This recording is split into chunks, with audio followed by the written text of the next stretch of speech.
Live? Going live in 5. We are live. We are live. Hi, everybody on Reed's channel and everybody on my channel. Hi there.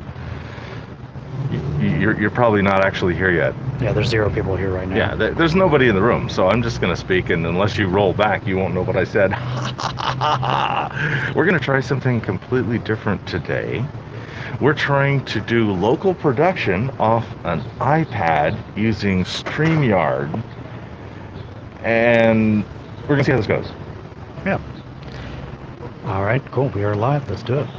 I am here with Reed Nicewander and Mark Solomon. Yeah, Mark, sit down. Grab a seat. I was going to I think he's throwing you in that one, and Okay. I'm supposed to talk to you. Got it. How you doing? I'm doing great. It's exciting. There's 3 of us together at the live in the same space Live in the same space. in beautiful Palm Springs. All of us poked at least once. Yeah. Mark's been poked twice. Yeah. Yep. Very good. This is exciting. Yes. Yesterday we were out here, same spot. We actually found this pretty cool spot, and apparently people are pretty okay with it. And we spoke to like 8 or 10 people. I don't remember exactly. I lost 2 count. apiece, I thought. Yeah. 6 each? Yeah. 2 each. I think it was. 2 each. So it was just 6. So I don't know how things are, when you approach people in LA, but things are pretty chill here. I think people, they're open to it, and I would say 1 in 10 was about the number that wanted to do the about show. 1 in 10 on the ask. That's not bad. Not too bad. That's doable. Yeah, I can ask 60 people. Sure. No problem. that's right. I can ask 100. It's interesting. It's the first time I've kind of walked around asking people, and like you have to can't take it too personally when Right. people turn you You down. have to be completely okay with it. They're no thanks. Okay, have a good day.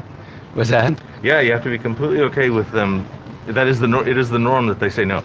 Yeah, it's the norm they say no, and when they That's say fine. no, I don't leave. I just keep on pressing them, and I keep on, and I follow them, and I just say, do you want to do it now? Do you want to do it now? And so, and then I yesterday, hadn't noticed that. and then yesterday we got visited by Palm Springs Finest for some reason. I don't know. Of course, I'm kidding. Okay, good. Because I don't remember either of those conditions. Right.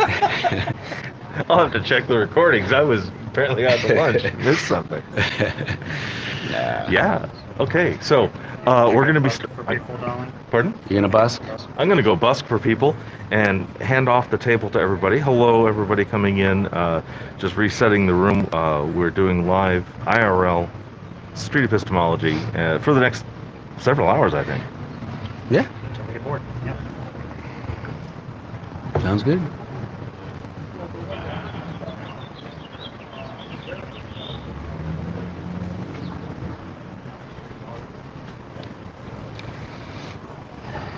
Yep, we have no signs right now. This is kind of an ad hoc type of thing. Yeah, I was thinking about one thing I was thinking I'd take off my shirt and then hang it on the side of the table. I have it sure in my bag. You know what I mean? And make it like a sign. That's what I was thinking of. Yeah. But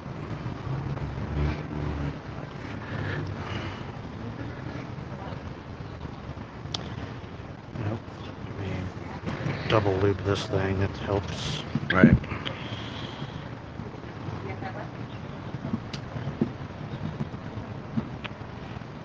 All right, 3 people watching. All right, good. Hello, Thinkbox. Nice. Oh yeah, let me go see if it's showing up on Twitch. Yeah.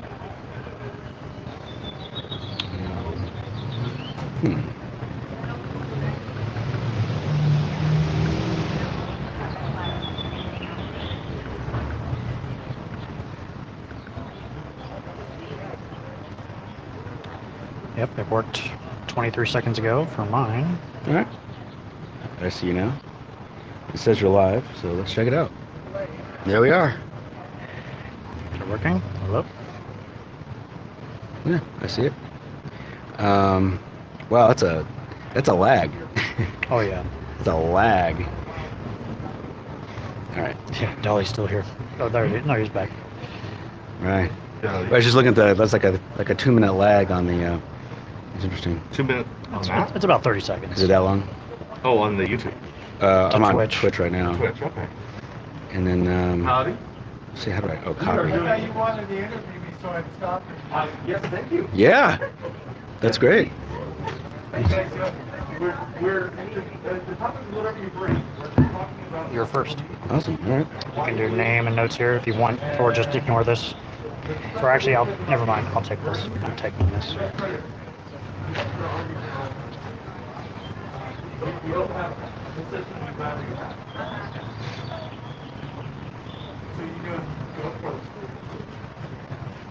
Yeah,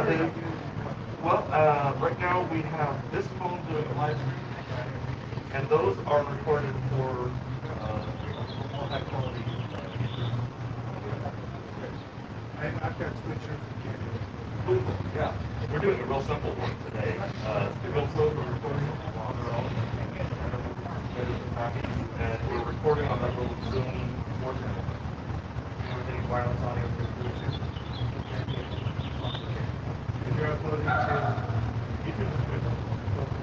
Yeah, my YouTube channel, his Twitch channel, and then his Twitch channel is like live right now, and his YouTube channel is really better than Twitch. So that's the goal.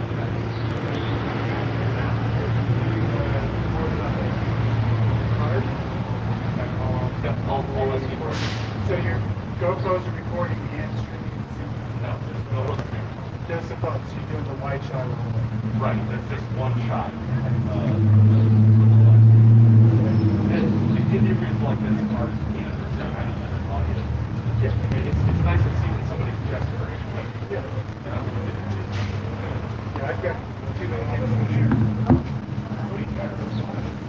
Why don't you do this? Is why it's How you doing? Good to see you. Yeah, come on, John. one at a time. Yeah. Typically it works better when we don't have to do it, but typically it works better that way. My name's Mark. Hey, Mark, I'm Barry. Barry. Good to see you, Barry. Get the dead cat in my ear. Yeah. Yeah. You obviously know your tech terms. I have. Are you from here? Are you visiting or? I live part time here in Bend, Oregon. Actually, where? I'm Bend, Oregon. Or Oregon. Do you mind if I take off my? No, go Okay, ahead. good. Yeah, you feel free. I've been double vaccinated, just so you know. And I'm a week away from my final date on my Oh, good. vaccination. So I'm 95%. Yeah. Yeah. So where in Oregon is that? That's So Bend, Oregon is in the middle of the state. So if you took your finger and put it right in the middle. that's where it is. Yeah. Right. So. It's one of the most beautiful places on. I mean, Oregon is one of the most beautiful places on Yeah, earth. It's- this is Bend is similar to here in the sense that it's a high desert Oh, really? at the base of the Cascades, Wow. about 25 minutes from Mount Bachelor. You drive here? We drove here, yes. How long? That's a drive. 2-day drive. Wow. But we have a condominium here that Oh, cool. we stay in for a month or two at a time. Oh, cool. Yeah, so it's worth driving. Yeah. Yeah. So this is a show that we discuss beliefs, and basically what happens is you just talk about one belief, mention a belief that's important to you, and I basically just ask you questions about it, about how you came about forming the belief, and I try to ask good questions, but that's basically what I do. And it's called this. It's what we do is called street epistemology, and it's just I'm trying to find out how you know what you know. Okay. And that's basically the show. Okay. So do you, and we can discuss it together, but you might have a belief in mind that's important to you to discuss. I have all kinds of beliefs. Yeah. Yeah. And- It depends on where you want to go. So. Well, it's more important to just talk about what you want to talk about than what I want to talk about. Yeah. So, whatever you think. Do you happen to have one in mind? I think rule of law is a pretty good one to start with. Say it again? Rule of law. Rule of law. Okay. Yeah. So tell me more about that belief. Well, I think in order to have a society that runs efficiently and without chaos, Yeah. without too much chaos, there's always going to be some chaos. I think we need to have laws that are enforced for all people equitably. You know, So laws need to be enforced. We need to have strong laws so chaos doesn't ensue. right, Okay. right. So, and that law applies the same equally across to all people. And so laws are important because we don't want chaos, but also laws are important because we want fairness across everybody. Right. And I know that's a lot to ask, but I think it's in today's age, I think it's important. Yeah. Yeah. Would you say, like, on a scale from 1 to 7, how confident are you that this belief is true? 1 to 7. Yeah. I think it's changing on a constant basis. So it's at this point, I don't have much confidence that that's true at all. Well, how confident are you that this belief is? How confident are you this is an important belief for you, like that? Yeah, for me and in a society that I'd like to live in. Yeah. So pretty high, like 6 or 7. Yeah. Yeah. I think it's important. Yeah. Yeah. Now, how do you know that this belief is true? That it's true? Mm-hmm. Probably by my moral standards that was given to me as a child, and that's where the root essence of it is that my parents gave me values or moral values that people should be treated equally, and that. So are you telling me the reason why you have this belief is that your parents instilled this belief in you, and that's why you have the belief you have? Yes, and then continuing from that, my personal experience is that in my own experience, if I don't treat others equally, it can cause harm to others. Sure. And I don't think that works out for anybody when we cause harm to others. Right. So, of those two derivations of the belief, from your family or from your direct experience, what do you think is what situation kind of more accounts for that belief that you have, would you say? Not really the upbringing or versus like the personal experience that you've had since? I think it started with the upbringing. My parents are now dead, so yeah, they don't continue that enforcing it. So now it's just what I'm seeing by reading news and seeing what's going on with their society, and based on my own personal experience, I think things have changed. So you said based on your personal experience, can you give me an example of a personal experience that you might have had that kind of reinforces this belief? Let's see exactly, personal experience. I don't want to get into too much of my own story, but I've done things that are horrible things to others. I'm not a perfect human being. I've made some horrible mistakes. So you mean when you say personal experience that reinforces this belief, you mean personal experience where you see what happens when you don't treat others well. Yeah. And when you can see the repercussions of that. Right. Yeah. Yeah.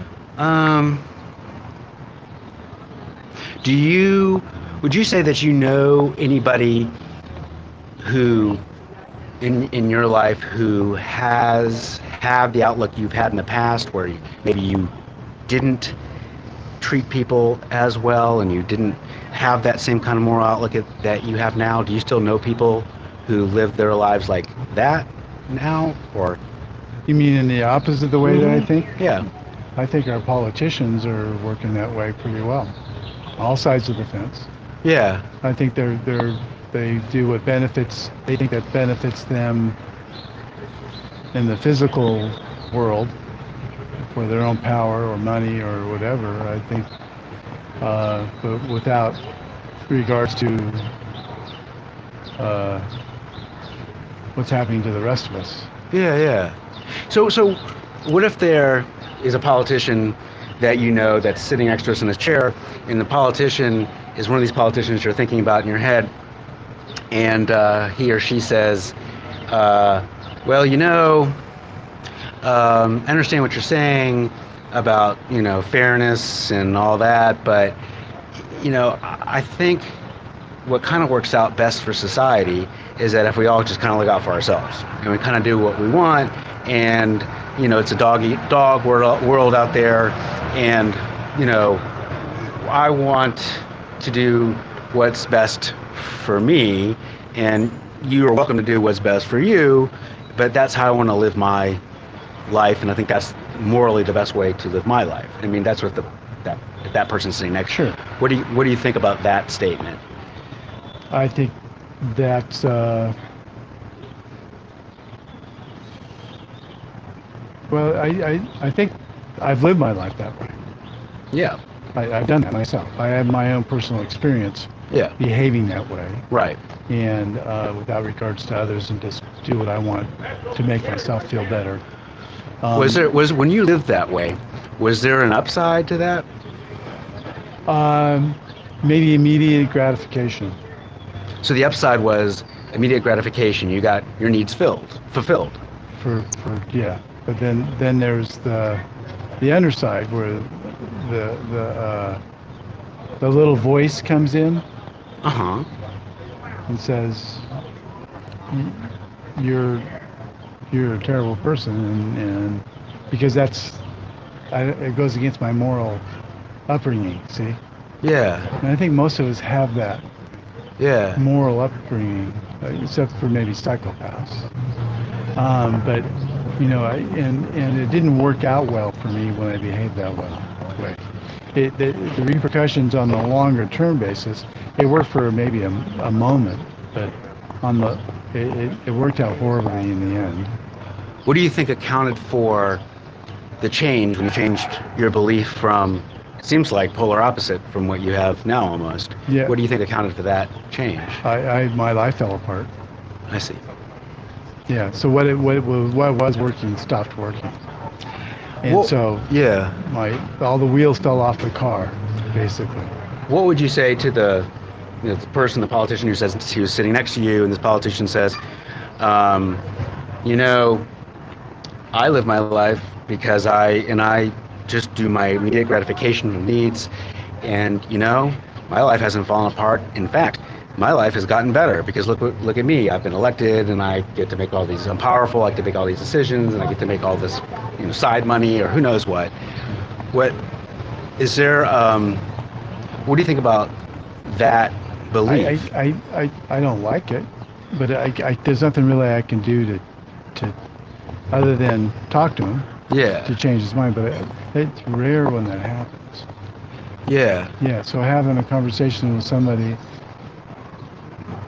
in that manner, I think it's whatever runs the universe really is going to make the repercussions on that type of person. If you wanted to reduce this person's confidence in his or her belief, what do you think you would tell that person? I've tried that before, and it never works. Yeah. I leave that up to other powers. Like what would you have tried, do you think? Well, I can always suggest to people that that's not going to work out well for them, but most of the time they don't listen. So if that person then the politician tries to convince you to see it their way, and they wanted to reduce your confidence in your belief, are you saying that you wouldn't, that there's nothing that person could say to change your mind, or it would be useless for them to talk to you? Well, because I've got experience. So I trust my experience over what any words that would come out of someone like that, because I don't believe what he says anyways. Is personal experience, in your mind, a reliable way to know whether something is true?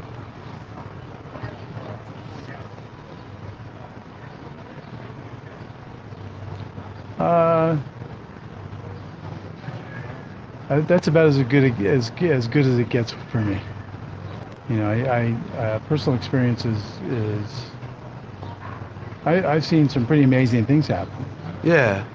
through personal experience. I've seen miracles happen. Yeah. I've seen people who are horribly sick get well by simply, certain experiences they have, and changes their lives. I think what I'm trying to understand is that if I'm talking to you, Right. and I'm talking to this person who's sitting in this chair here, and you're saying because of personal experience, you should live your life this way, and this person's sitting in this chair, and he or she is saying in their personal experience, you should live your life this way, and I'm a third party. I just want to know what's true. I want to know if it's true. I want to know it, and I'd like to live my life that way. How could I decide what would be the belief that is more towards a universal truth? What this person's telling me based on this person's personal experience, or your personal experience. You know what I mean? I think if you go back through history and look at it, you can see that the results of people that are live a moral life usually have better lives than people who don't. If I'm running around the streets robbing banks and doing a bunch of terrible things and misusing my abilities to harm others, I think most of the time it doesn't really work out for them. I think sometimes it can, but I think in a general method, if you look back at history, you'll see that. And that's the only argument I can really... Are you telling me that if you came across some information that said that people who are less moral or more immoral led happier, healthier, more fulfilling lives, are you saying that's, if you were given information that, for your sufficient explanation, that you would reduce your confidence in the belief? Well, I'm missing. Yeah, I'm sorry. Let me rephrase that. That's okay. Yeah. So if I were to give you information, Yes. and I'm just hypothetical, and it was information that you'd accept, like, I get where you're getting this Right. information from. I found that I thought it would be credible information. Yeah, exactly. Credible information that suggested that people who are less moral or more immoral led happier, healthier, more complete lives. Would you reduce your confidence in the belief? I wouldn't find it credible. Okay. Yeah, I would not believe you that that's true, based on my reality, that I live in. That's all I have. I don't know what goes on inside your head, or this person that we're discussing here, but I don't know what's in their head, so I have no idea what their experiences are. I can only find out about my own experiences. When you say your own realities, are you meaning your own experience or literally your own reality? Well, I think my experiences make up my reality. It's all part of it. Do you think, and the person sitting next to you share a reality, or you guys live in separate reality? I'm just trying to understand what you mean by that. Well, I think there's crossover, but obviously, I had a conversation with someone the other day, and her reality was different than mine. It's a different ethnicity than me, and her beliefs are different than mine. Yeah. So, and she's not necessarily wrong because that was her experience. It was just different than mine. So by reality, different reality, do you mean different perception? Yeah. Okay. So, certain people have perceptions of certain topics right now that are going on, and she has a certain belief, and I have my views, and I don't have her experiences. So I don't know what sort of trauma that she's endured. Right. So it's hard for me to get an understanding of that. Now, where we differ in a lot of stuff is how do we make changes? Obviously, if there need to be changes, what method do we do that? And Sure. There would be some disagreement on that, but Yeah. so that's where conversations in that situation can come to play. And with you, I don't think people are doing that much these days, having those conversations. Yeah. Right. They are important conversations to have. Yeah. Would you say that when you and her were talking, and it seems like that she has the way she perceives her reality, given her background, and Right. same with you. Right. Is there a common universal truth here, like an objective way to see the world that really has nothing to do with perception, you know what I mean? That As a human, or sure, I mean, as humans, no. I think most of our perceptions are really run between our ears. okay. You know, I think, you know, who knows what we're looking at around us, if that's really what it really looks like. You know, is it's really hard, or is it a bunch of molecules? Yeah. So maybe Yeah. this will help me just a bit. You see those flowers right behind Yeah. you? Uh-huh. I'm thinking there is an even or odd number of flowers. Right. Well, let's use the Tic Tacs. All right. Nice. See these Tic Tacs? I'm thinking that there are either an even or odd number of Tic Tacs in this box. Right. And I'm thinking, I don't know what the truth is, Right. but I'm thinking there is a universal objective truth there that doesn't matter what I think about it or my perceptions about it or what's in between my head thinking about it. You know what I mean? Right. That there is an answer there that's irrelevant to me. Right. Right. And you and I, if we counted them, we could come to an agreement that Yeah, right. So what I'm thinking is like called something. math.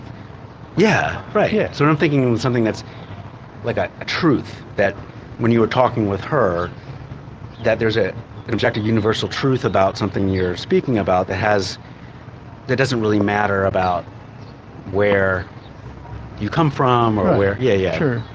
And the question is, how do you quantify that?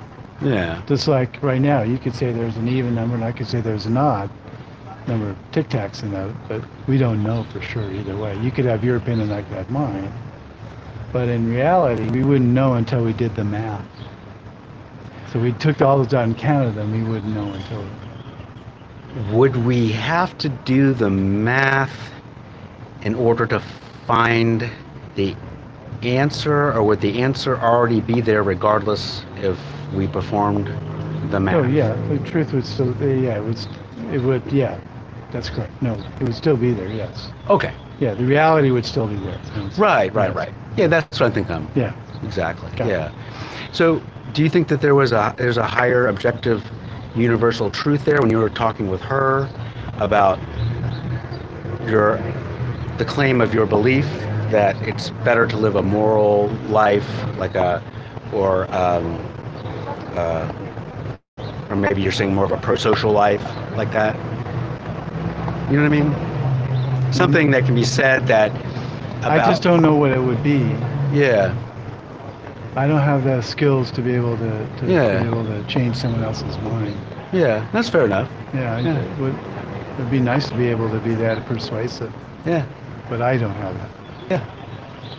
Well, I really do appreciate you talking with me Yeah. about this. This is great. I really appreciate your honesty and how you've obviously really thought about this quite a bit. Yeah, I'm in my head a lot, so Yeah. she would agree with that. Yeah. So. I really do appreciate it. Much. Well, good luck with this. Yeah. Thank you so much. Yeah. Yeah. So, Yeah. all right. Great. Thank you. Yeah. Thanks.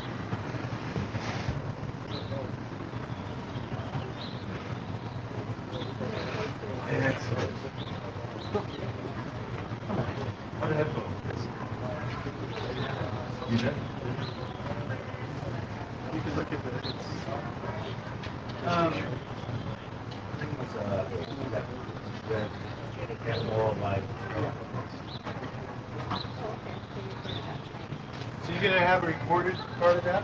Yeah. Well, It's already on Twitch. I'll make a clip later, and it'll be on his YouTube channel.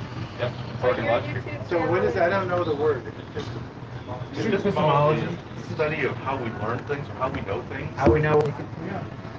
So, what kind of information, how we process information in order to form beliefs. That's epistemology. And street epistemology is the not being in the ivory tower with the philosopher. Any feedback, anyone? Feel free to post in the chat. But instead of amateurs out here on the street, not necessarily knowing what the best epistemology is, but willing to talk about it. Yeah, just and exactly what you're talking about. The idea of this is how we think we can change the world for the better. Is have these kind of conversations and nobody's having. Yeah. That's it. in a nice, polite way. Yeah. Yeah. Yeah. Cool. Would you like to go, man? No, I'm gonna go into H&M. Thank Okay. you. Okay. You got Thank it. you. Maybe next time. Oh, you got it. Are you here every day? Just today. Okay. We'll be here for a little bit longer. Bye-bye. Thank you. It seemed like it went really well. I think you did. Yep. You know. I was listening carefully and I didn't get the claim. Oh. No, it might have been that Did I not- there were just enough words dropped out that I didn't follow. Oh, I'm sorry. And that's because Should I have had, maybe should I have had it? Are you saying I should have had it clarify it more? You think? Or? No, I think I should have had headphones on. Oh, right. Yeah. I had just put on my headphones, I think, right when he was explaining, and Okay. I missed it too. Want to sit down and explain, recap? That it's better to have a to live life in a by like having a moral code versus living life with no moral code, and his main reasons for that were looking at I'm trying to think now. Maybe someone can tell me. It's good to have a moral code in life.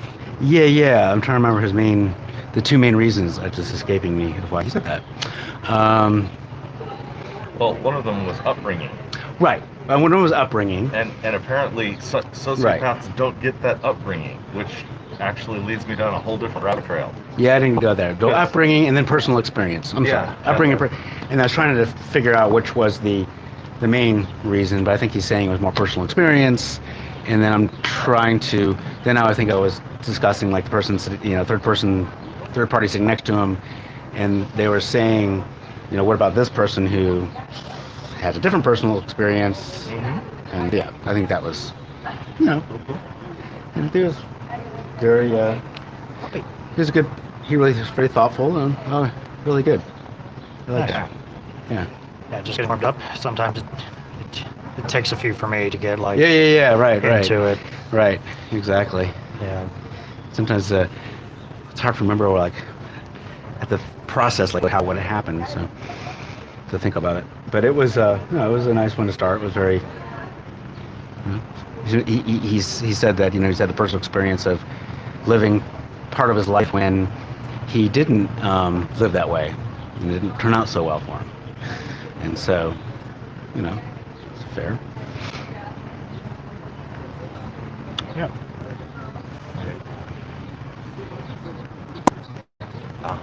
That works. Sweet. If anyone's listening to the show, I'm kind of curious what your comments are. I don't know what's the best place to read them.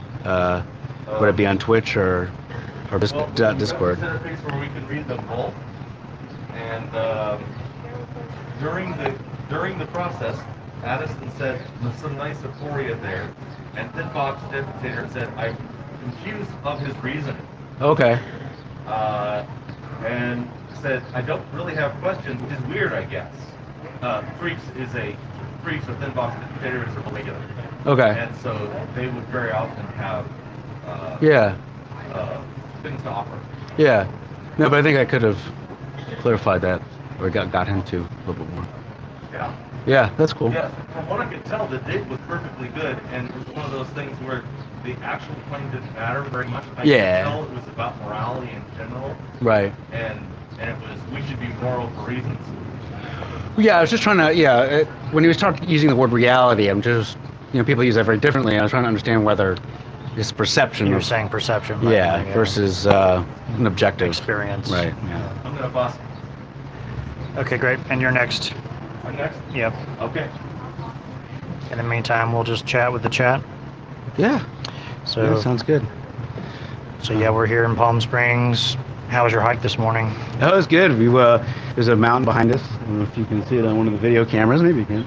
And then that my wife and I hiked up to, and it was pretty challenging. It was a 2-hour hike. What was the elevation change? I'm sure it's a bunch. Yeah, that's pretty straight up right It's there. amazing though. You can see like all of Palm Springs, and it's we're visiting from North Carolina, and the train's very different, but it's beautiful here. I can see why people live here. Yeah. Absolutely. It's like a perfect sunny day, 77. It's probably like that where you live too, I imagine. Pretty much, yeah. Yeah. Yeah. No, I do get why people live in this area of the country for sure. Yeah, that's not bad. Got little misty sprinkler things going on. That's nice. Yeah. I don't know how the vibe is in LA, but here in Palm Springs it's real like chill, like low key, and Yeah, it's a small town, especially compared to LA. people are approachable, and they're like, There's parking everywhere. It's nice. yeah, Free parking. yeah. That's a luxury. I don't know. Who knows? Maybe this will convince you to make a move. Maybe. There's trade-offs. Yeah. That's cool. But yeah, this is I like this experience because I'm more of, for the last 2 years I've been more of a podcast kind of guy, and Now this you're is on video. very different to do the video, and this has been a really great learning experience because see how you do Yeah. things. And you had just started a YouTube channel, right? I did. Not much on there right now, but we can start posting stuff soon. What is your YouTube channel called? Being Reasonable? Being reasonable, yeah. I don't think there's anything on there now. Let me post that in the chat. Sure. Let's see. That's not going to be an easy channel to find. Yeah, I don't think there's much in there right now, if anything. But yeah, I'll start posting. Now that I have videos posted, we can do that for sure. Is there any videos on there yet? No, I think I tried to link some of the SE videos in there, maybe. I'm trying to remember. But like international, Yeah. like the review stuff. I'm trying to check my subscriptions. I'm sure I subscribed. So I think the hardest. Yeah, I think one thing that's difficult doing this way, the way you do it, and the way you've been doing it all along, is the asking of people to do this. It's really hard for me. I hate to it. approach people I don't know and ask them to be on the show, because I just feel like I'm bothering people or something like that. But kind of have to get over that. Well, we are. Yeah, exactly. It's a we fear are. that I'm getting over. I don't like being asked to do things when I'm walking around. Right. And Right. so I usually just sit there with my sign, and I'd rather wait. Right. Yeah, you usually do that. I think today we're just because of we're kind of off to the side, and so we're kind of having to approach people a little more. Yeah, and we don't have a sign, so We don't have a sign today, But Mhm. we do have cameras and microphones. Some people just walk up and are interested, Yeah. so that's nice. Right. I don't know if you find people are more forward in LA where you guys record versus here, People love being on camera, Right. especially in Runyon Canyon. LA where everyone's trying to break in somehow. So Yeah, right. there you are. Jesus. Okay. What? I finally found your channel. Yeah. Well. Yeah, I'll start having videos posted in there. It's nice. There, everyone. Subscribe to Mark's channel. I'll give you the footage, so later if you feel like then I it, you can put in- upload. yeah, You can upload I something. definitely want to. Hmm. So that last one was pretty good. And that's also been helpful is that just to watch very logistically how you set up, like what it is you're doing. So I think that's really helpful to know how to make a real compact, tight recording studio outside. Yeah, I think. GoPros are very simple, and you can just need a ton of batteries, Yeah, right. especially if you're recording like for 4 hours or so. Yeah, and then like post-production, I would imagine it can be a bit of a challenge because you have 1, 2, 3, 4, 5 cameras to sync. With my editing software, Final Cut, I just add the metadata of the camera angles, and I just highlight everything, say make multicam clip, and it uses the audio to sync everything automatically. So it syncs it automatically. Automatically. Wow. See, the program I use does not do that. That's interesting. That's super helpful. Yeah. Final Cut. All right, that's good to know. Huh. Yep. And you can't do that like in an iMovie or something like that. I don't know. Yeah. Final Cut. All right. Steven Sorensen says, "Yo, hello, Steven." All right.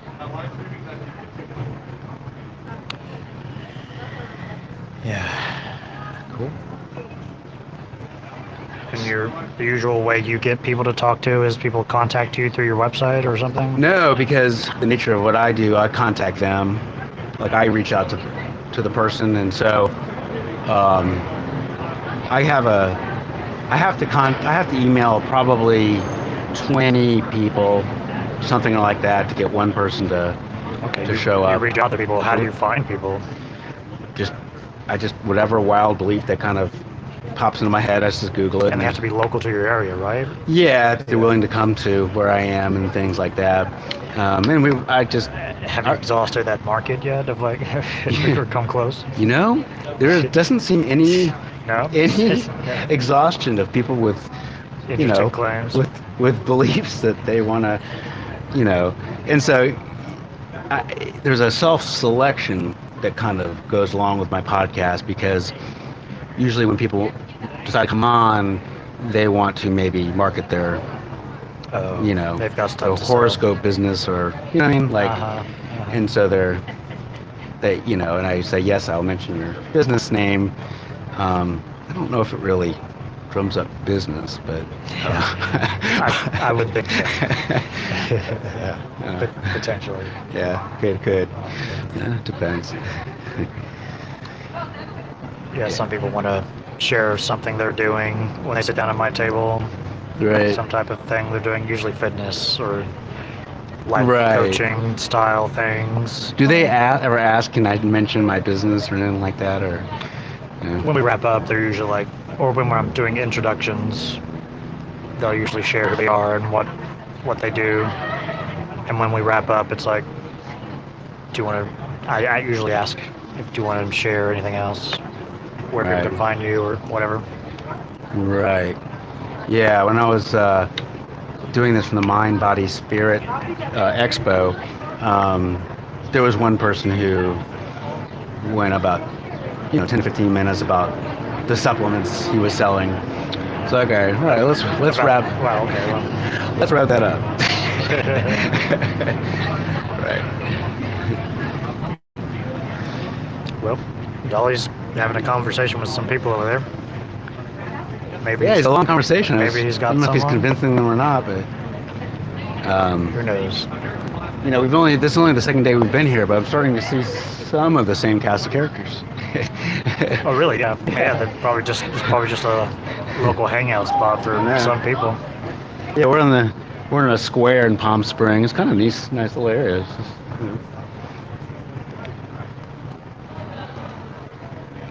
It's Very like nice. the sun is coming. Yeah. For you. Yeah. It's that time of day. I guess. You might want the interlocutor to be here. Was that? We might want the interlocutor to be here if they're more comfortable here. But Yeah. if they're looking this way, the sun's not really. Should be all right. It's okay. I think it'd be weird to do it like that close. Yeah. Yeah. To two people like that. So people, we have people. I guess we have people watching it now.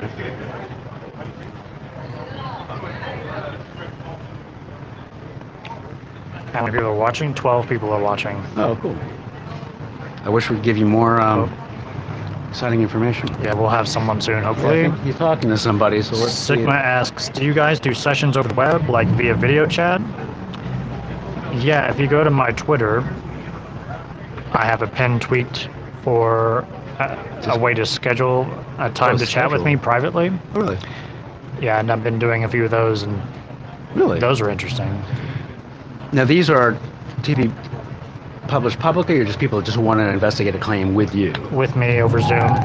So if you want to do that with me, So people just they're legitimately questioning their beliefs, and they want to know, they're at that point in their lives for whatever reason, and they really want to talk to somebody, and they see your videos or what you do, and they want to investigate a claim. That's cool. yeah. And if you wanted to bring on someone here, I could share the link to this in the chat. How would we hear them? What's the question? How would we hear them? We would hear them. Oh, if there's Zoom, can they hear the Zoom part of the phone call? I mean, Would that work? yeah, I see. Would you need a special channel? Bluetooth. Oh, my brain just broke. Yeah, I'm connected to Bluetooth here. It's going out, and it should be coming back in. And whatever I hear on there, it should be whoever. Yeah, that should work. I mean, worst comes to worst, I could just hold up a... Let's test it. I'll post the link to here.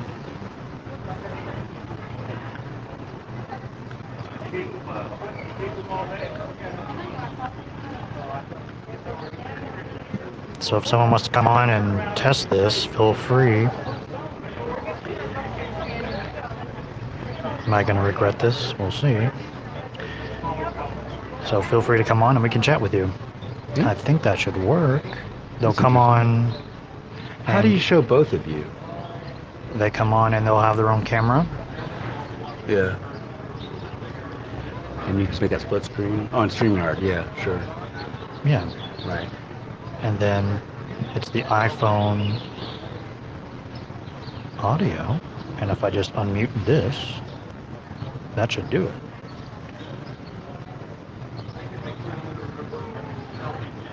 I also have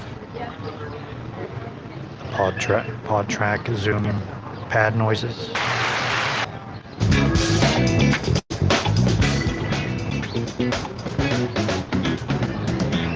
Need to add my stinger.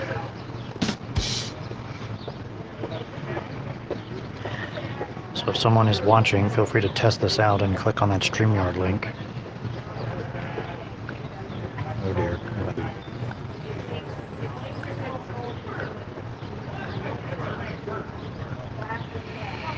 Let me post it in the Discord too. Maybe Nathan is available.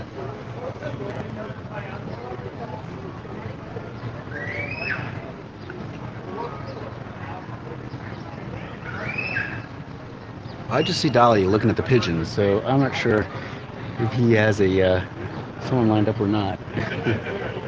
He's just hanging out with them over there now. You want me to? Maybe I'll just go. Yeah, go real bust quick and- as well.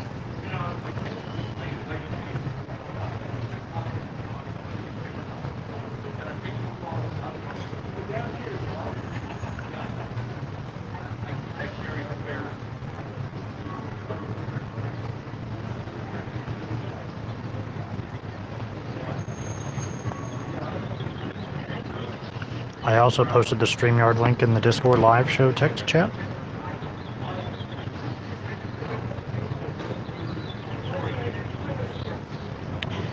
Alright, oh, there's some people here. Alright, add to stream, let's see what happens. Hello? Can you say something just to test this out? Hey, how's it going? I'm good. Yeah. Yep. I can hear myself. Working. That's a good sign. That's a good sign, yeah. I'm going to mute the stream so I don't hear my own feedback, but... Alright, and I've got someone else as well. What's up, you guys? And if I change my camera to my front camera, allow, and then I change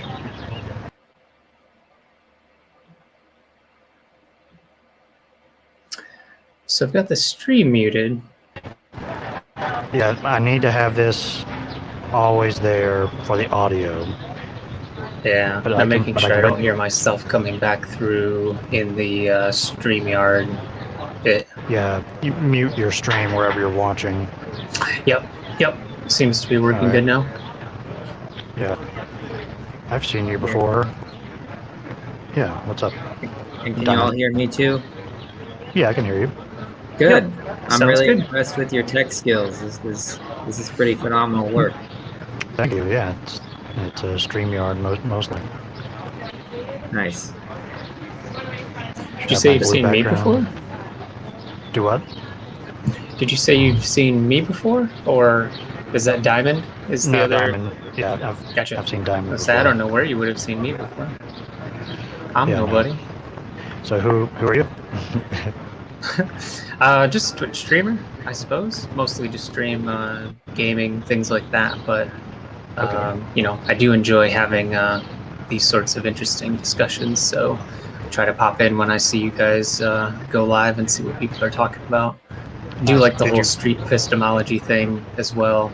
I know there are a few other people who do it in various podcasts and things like that. So it's interesting to see kind of different people's take on the same general idea, I think. So and it's cool to see it in video form as well. Mostly it's done over a podcast. So I think this is the first time I've seen it done in video form, especially on Twitch.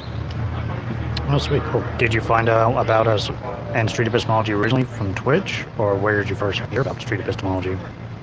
No, I'm actually trying to remember. I don't want to just name drop other people, but I'm trying to remember who first introduced me to street epistemology. I'm having trouble remembering the guy's name now. I'm sure you guys would be familiar with him, but I'm not able to recall Anthony Magnabosco. Probably it. Magnabosco, that's it. Yep. Yeah. Yep.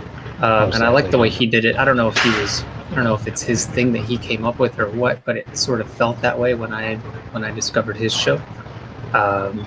Yeah, and then from there just sort of started looking for the same sort of thing on Twitch and YouTube and stuff like that. I like Twitch over YouTube in the sense that more often on Twitch it's live, you know. I know you can do that as well on YouTube, but a lot of times it's harder to catch, so it's cool to catch it on Twitch. Yeah. You guys chat. I'm gonna go put my Sure. iPhone on the Wi-Fi. We're right next to an H&M, and I figured that out like a minute ago. So I have my iPad on the Wi-Fi. Now I'm gonna put my iPhone, and hopefully it's still working. But y'all chat. And Yep. Nathan's here. Chat with Nathan as well. Oh, hi, No Nathan. worries. Hey, Nathan. Hey, what's up? How's everybody doing? You're like out in the real world and you got a stream. I know it's. I'm really appreciating the irony of them taking all this gear out into the real world to go chat with people, and then they get us online. Yeah, why not? It's an awesome setup. Yeah, it's truly hybrid.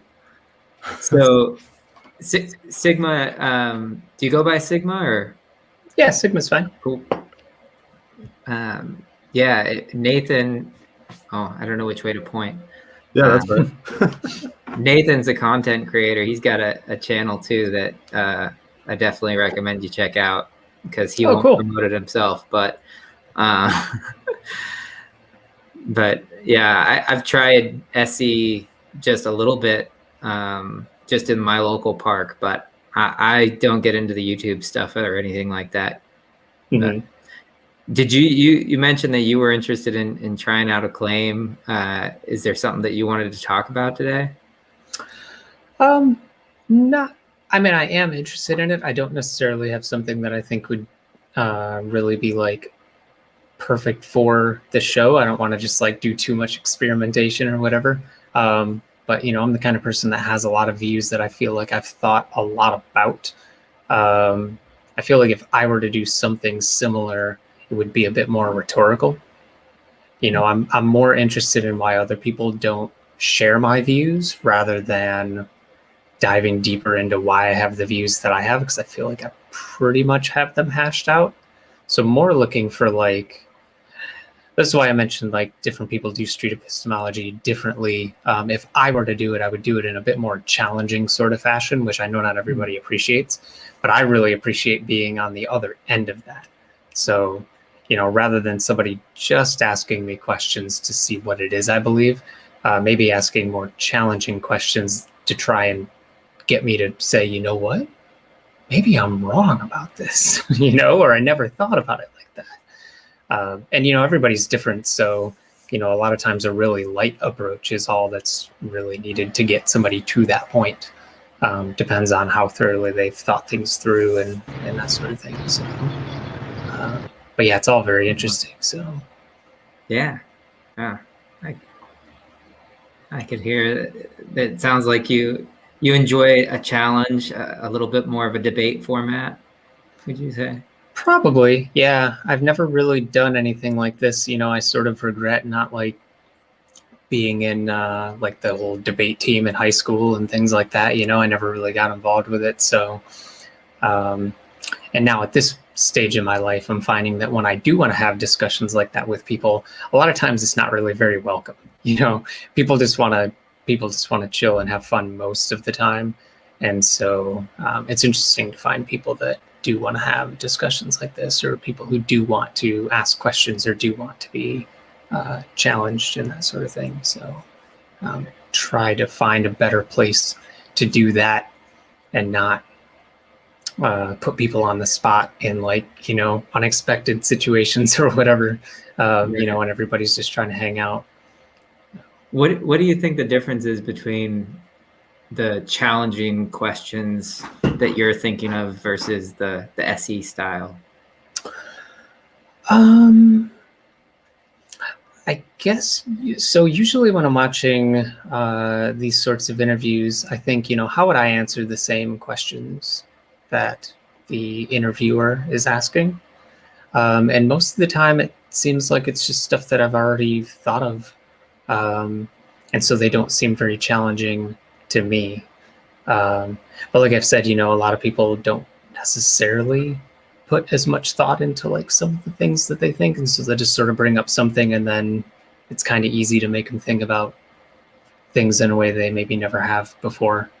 And, I'm sure there are lots of different perspectives I've never considered before. So I'm very interested in, someone helping me discover those.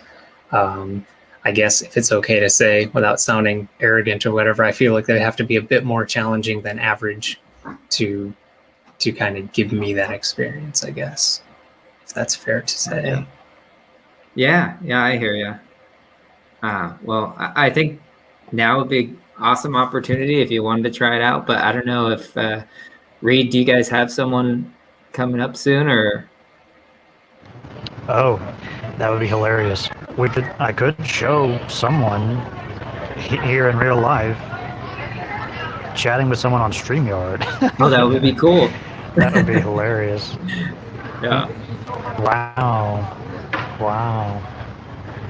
That would be possible, but what? I just listened back on the Twitch stream, and you guys are clear that sometimes you cut out a little bit here because I'm listening through my phone, through Bluetooth, through the Zoom. So I don't know if the person here would have to be listening to that garbled version. Potentially not. I could put some nice headphones on the iPad, and that would be delayed. I'll have to think about it. But now it's fine. We'll say something. Let me see if it works. Yeah. Test. Can you hear us okay now? Yeah, it's not too over here. It's still a little garbled, but not too. But it sounds good on the actual stream. It's just probably other Bluetooth problems. But and also I'm not getting a delay or echo when I'm talking to you guys. That shouldn't be. It should be fine. So it's a mix minus Bluetooth. Wow, this thing is amazing. Cool. I love it. It's fun playing with new toys. Yeah, amazing.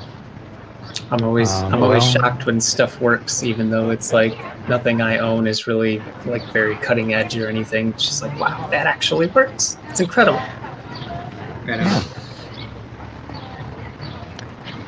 Anybody have time for an interview? 5-minute interview? Probably not 5 minutes. Hello. Short interview, I'll say. I can hear you, but this far away. What? Oh, I could tell that you were speaking. Yeah, I'm like, I don't want to yell because I don't want to like kill the people. So Well, I'm gonna bail, it's not a but good. nice I just chatting need to with you, mute Sigma. myself if I want to yell. Yeah, you so- too.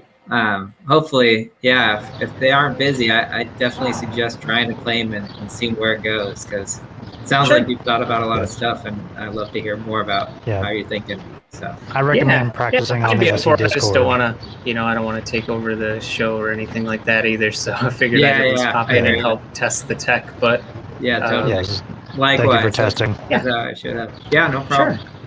And Talk to you later. just see you later. Yep. Catch you later. Yeah, I can pop off too, or whatever. I figured I'd pop in and help if just in case no one else was available to do so. But thought you guys had somebody coming up pretty soon, so Yeah, we should have someone very soon, and Cool. maybe hop off, and then I'll ask for people to come back on if they want to chat more. yep. Thanks I'll for probably coming be on. around for a little bit longer. So yeah, thanks for having me on, and happy I was able to help you test. All right, thanks. It should be the same link. Cool. All right, see you. Cool. Yep. Bye for now. Later. All right. If I add myself, you can see me twice. Oh, that's interesting. How is the sync?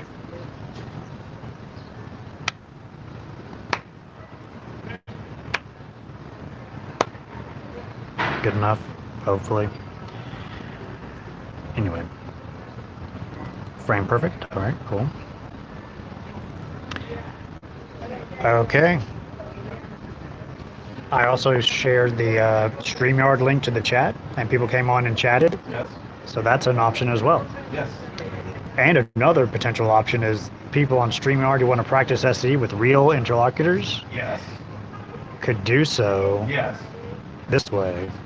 Yes. That would be hilarious. Would that be you just turning around so they can see? I would just turn the iPad around, but then they could see the chat. Ideally, that wouldn't be good if the interlocutor could see the chat. It would just be audio. How about that? Just audio. But ideally they would want to see the person on here. I could not share the chat. Oh well, no, I can click on banners. Yeah, there we go. I can do things. Yeah. Okay. If you select. Yeah, I can show the banners and not the chat. That works. Oh, Nathan's back. Hey, Nathan. Hey, sorry about that. I had to answer the phone. No problem. Hi. Nathan. Who's that? So I heard my name. we're trying to find people. It's a medium to low foot traffic area. Oh, there's Mark. What is happening? Heard something. Did you hear me? No, I hear you good though. Okay, good. There's Nathan. Hi, Mark. Hey, Nathan. I got like 27 more episodes to go, and I finished your whole series. Mark, get on here. You can chat with Mark for a second. I shall must. Cool. Hey. Hey, Mark. I just wanted to let you know that I have, I don't know how many I listened to, because I think you're at like 50, you're over 50 episodes in your podcast. And I counted how many I have left, and I think it's something like 27 or something. Well, they get a little rougher the further down you get. When I know, I anticipated that. I Right. predicted that, because that's what Right. happens if you go to my panel, too. My very first one is like me at Burning Man in the middle of the desert. Very Right. terribly, kind of like injecting way too much of my personality into the interview. Yeah. Injecting way too much of my own point of view into the interview. Yeah. Though Yeah, it's so- kind of a time capsule of sorts. No, So- it is right. I did things very differently, and maybe I was thinking of taking like the first 10 episodes down or something. But yeah, it kind of shows you the evolution of, your skill as a street epistemologist, right? Right. Or But, maybe make if you could, I don't know if this is possible, maybe make an episode 0 and be like, hey, and just acknowledge the the progress you've made since you started. Right. Yeah. That would be. I don't know if that's Yeah, that's possible. true. Yeah. Though Yeah, I found it that's true. beneficial for me because as a practitioner, I was like, oh man, we're all human. We all have, Yeah, start yeah. somewhere.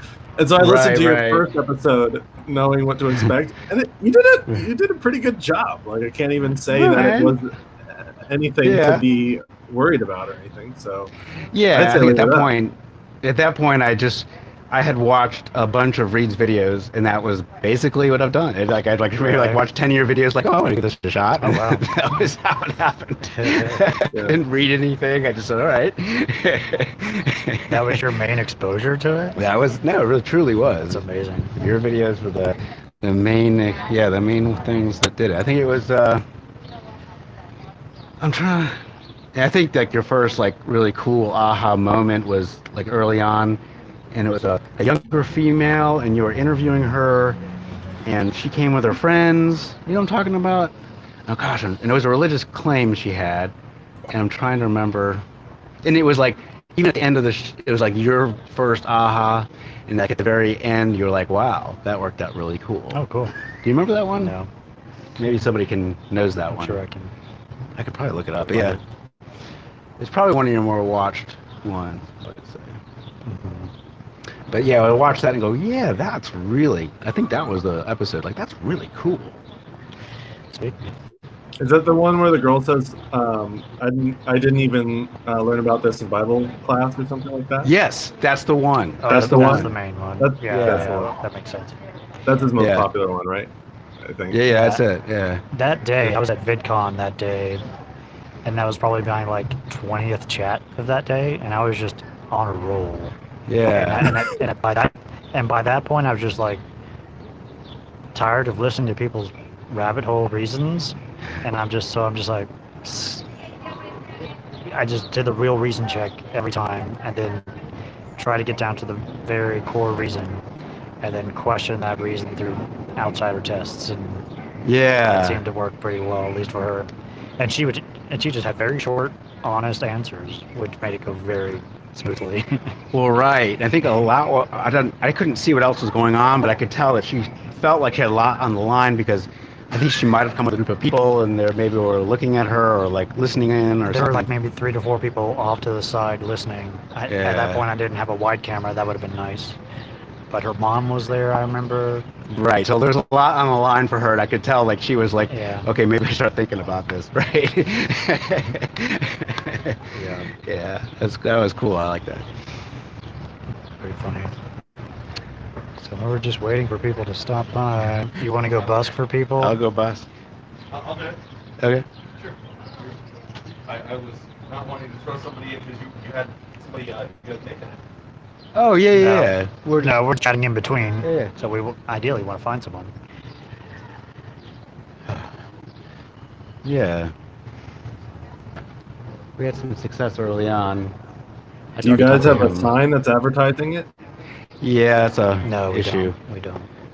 I mean, we Okay. could put up a shirt, but yeah, that's kind of. They're also kind of off to the side a little bit. If that matters. So I have this that I bring with me. This is Oh my my god. my You got a setup. tote bag and So I got a tote bag, right? And then in the tote bag is this blacklight whiteboard, Let's see and this. it pops open like this, and then it's got a switch in the back, and I've got blacklight markers. They're like dry erase blacklight markers, and then there's a light wow. on the inside. If I can get it to work. Oh, it's off. There we go. Let's try that. How do I? Wow. Switch. I don't know why it's not turning on, but anyway, it probably needs new batteries. But Huh. it glows on the back, and so you can write like, "What do you believe and why?" And then it has lights that kind of flicker around, and it makes it glow and warp. So that's what I use to draw people in. Wow, Like that's that. pretty Wow. A bag of tricks to go along with it. cool. Maybe that's for. Sweet. We need like. We need like sparklers and stuff or something. We need to. That's nice. I like that. Huh. Good job. Yeah, I wonder why it's not turning on. It probably needs new batteries. Oh, yeah, Yeah. it's not a phone charger, it's actually Well, he's talking to somebody. Let's see if we can get somebody to come on there. Would anyone like to do a quick interview? Nope. Hmm. For anybody that's thinking about doing this on their own, if they're like watching this, you don't need a lot of equipment to get started. And don't let Right. like Reed's epic setup discourage you. Even though this is quite a small footprint, comparatively to what we've been doing. Right. You've had like an umbrella and stuff. Oh before. yeah. No, I've had a million questions for him, like how he's doing things. It's really interesting. All the batteries and how it's all synced. And, Yeah. People ask me what kind of camera I use probably more than any other question when they're thinking about doing this themselves. And I just got this Tascam camera. It's like under I'd 100 rather bucks. be just this audio and no camera Right. than like just the GoPro camera audio. Right. oh, Like Yeah, the Audio is audio is key. the most important. no, it's true. even though Anthony did, for like most of his stuff be just GoPro audio, even without the little like Right. insert. And you could like hear his breathing and like Yeah, yeah, his audio.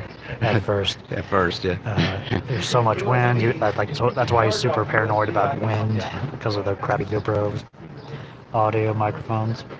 Yeah, that was cool. Like the early days, just him and a camera on a trail. Yeah.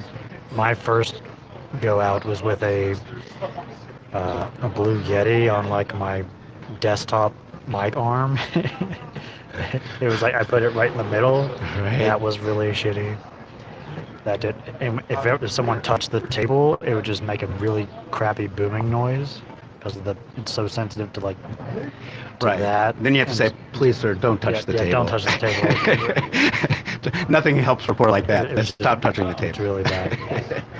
But now we've got these things, and this is not ideal either. It needs to be suspended in some type of he needs to get some better stands. So these or people stand behind me attachments. were looking at us. So get them to. Okay. So- a quick 10-minute interview? 10-minute interview on. Oh well. Darn. We'll get someone. Yeah, you gotta keep trying.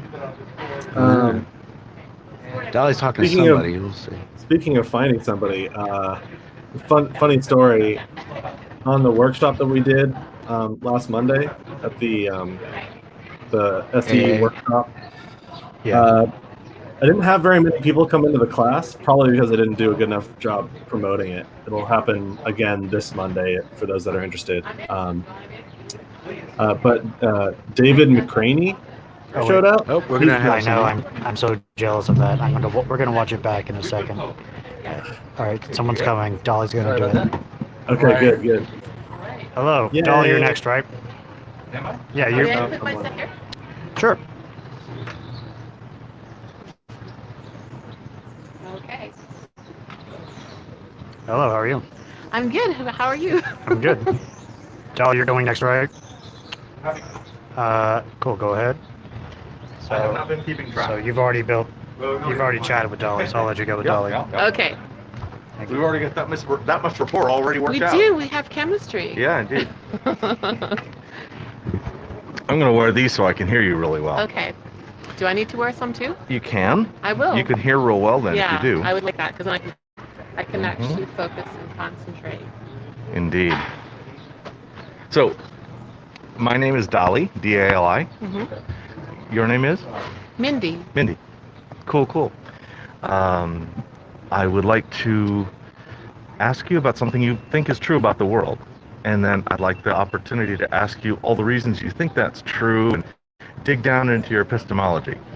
Okay. Is that okay? Yeah, Cool. absolutely. What kind of a thing do you think is true about the world? Can you be more specific? I mean, It I know, could be. you're trying to dig, but that's. Oh, no, it's. I can give you some parameters. Okay, that'd be great. It could be fact claims. It could be normative claims. That's like, I think we should X or Y. Uh-huh. That's like, it's a prescriptive rule. We should have this rule. This should be Okay. our value. That's an option. I see where you're going. Or it could be a fact claim, like, could be religious, could be spiritual, could be chemistry, it could be geometry. Okay. Literally anything for which we can talk about the reasons why you think it's true. Okay. So you want me to say something that I think is true about the world? Yep. Ideally, it's something that influences your behavior. Hope. Hope. Hope. I have hope. Okay.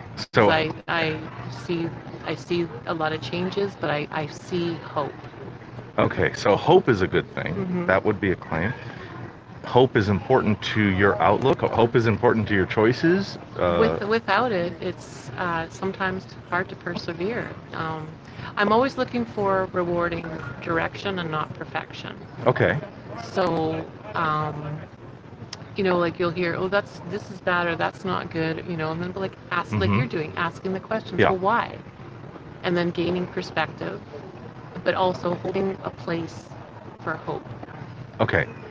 So here the claim is hold a place for hope, which I think means make sure you have room for and that you observe it and that you Yeah. use hope in the ways that it helps your motivation and choices. Yeah, I Like guess that? I'm not. I guess it's very vague, the word. Yeah. So I mean, I believe there's a lot of crazy things happening. I Uh-huh. believe the world's changing. Yeah. I know when I was growing up, there was a lot of. So from my family upbringing, they Uh-huh. instilled a lot of fear in me. Oh. But once I stepped away from my family and from their feedback loop, I Mhm. realized that it's not what they said. It was completely different. Like I share a there very was similar lot of fear. history. Yeah, a lot of fear, and so I actually took myself out into the world, went and did these things Uh-huh. that were supposed to be, I could get robbed, I could get raped, I could get killed, Okay. or injured, and none of those things happened. Okay. So your parents, I assume you're talking about your parents' influence. Yes. Yeah, so- And my brothers. I had 5 older brothers. Okay, your parents and brothers. So Mhm. all of your local family's influence was that some things lead to really bad consequences, and then you found that they were incorrect. Yes. Those things led to bad consequences. Yeah.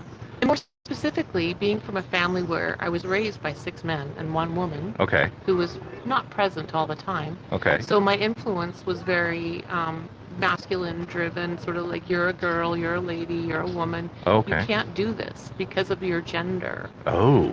Yeah, which is what I mean. I didn't know that at the time when Right, when I was right. being told these things. I was raised to be You're a fish in the water. You a can't see the good little sexism. girl. Just listen to what your brothers are Yeah. saying or your father and believe them because. Oh. So I started asking the question. Sexism is part of your authority. Wow. And so I started asking, well, have you tried it? Well, no, I'm not going to because it's dangerous. I'm like, well, that's not a very Uh-huh. good point or reason. If it or were reason. true, it would If be. it were true, yeah. So. Right. If it were true, it'd be really important. Don't Yeah. drive on the incorrect side of the road. And I think anybody, any sex, should have, a consciousness or be conscious of when they're traveling or doing something or just Mhm. whatever, and research it. And now with the internet, hmm I'm a 50s lady, Mhm. didn't have the internet until my 30s, where now you can go on there and you can check things out. But even then, hmm is it true? Because there's so Oh, much false the information fake. on there. Yeah. Yeah. So it's- we have to become our own best advocates as far Yeah. as our own epistemology. Epistemology just means how we process data to come to learn things. Yes. So our own epistemology becomes terrifically important when we are right up against the taps, Hmm. and it's all there. Mhm. Oh, it's only that far away. Yes. Yeah. Wow. Okay. So. How am I doing so far? You're doing really well. I'm trying to come down to a claim that is solid enough that I could start asking questions on Okay. each side of it. Yeah. Because right now I have the idea that there was a lot of misinformation that you got in your early life.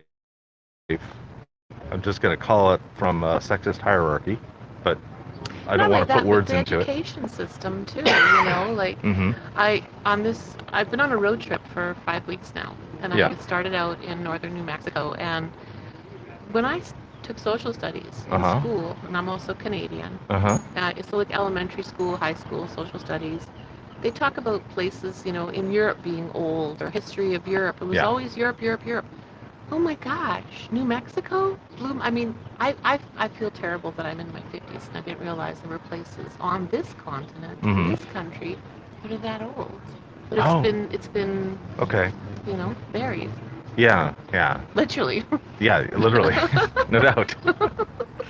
Okay. So this is about the civilizations that existed before the current one, Yeah. and their history, their ancientness. Yes. But everything is all about, and I'm a white lady, Mm-hmm. but it's like white man or Mm-hmm. man, and not the indigenous people, not the Native Americans who were here first. Right. Right. Humans go way back. Right. Yes. Yeah. Yes. Yeah. Humans But go way back. specifically for like this country, like an area, like, well, it was settled, blah blah blah blah, and it's like, what about the people 600 or 700 years before? Yeah. It's just a lot of this layering and not talking about what the truth is. Like, Right. what is really the Right. truth? Which is They're taking credit selectively. Yeah. Yeah. I hear that. Okay. How do I go back to hope? And is hope the claim that's worth? Is we want to go down that? Yeah. Let's go Okay. down that hole. Cool. So having hope is a good thing. Mm-hmm. And what kind of choices could you give me an example of a choice where you make that hope affects the choice to one side, and if without hope it would go to the other side? Great example. I got stuck in the Amez recreational forest during. Is that in New Mexico? Yeah. Okay. So it's in the Santa Fe Mountains National Forest. Okay. There's Santa Fe National Forest. And I knew which way is north. I should Yeah. actually point to New I Mexico. know. Yes. Yeah. There we go. That way. And so we got snowed in, Uh-huh. and my vehicle's not equipped for Right. that Right. type of off. It's 4-wheel drive, but it's not, that. Uh-huh. And so we woke up in the morning. My friend and I were out there camping, and we woke up and we were like, this changes everything. Yeah. And we could have completely freaked out, 2 ladies up Uh-huh. there stuck. The type of recovery that was necessary would have been a search and rescue mission because it's off-road. And I was just like, So you couldn't even call AAA, No. or you couldn't call. No. It was going to be. no, it would be search and rescue, and it would be very expensive. And so to add to it, when the snow had melted, I wouldn't have been able to drive out because then you have mud season. Oh. So, So once you were stuck, you were I going to was be stuck. stuck for a really long like, time. I still probably would have just been getting out of there now. But Okay.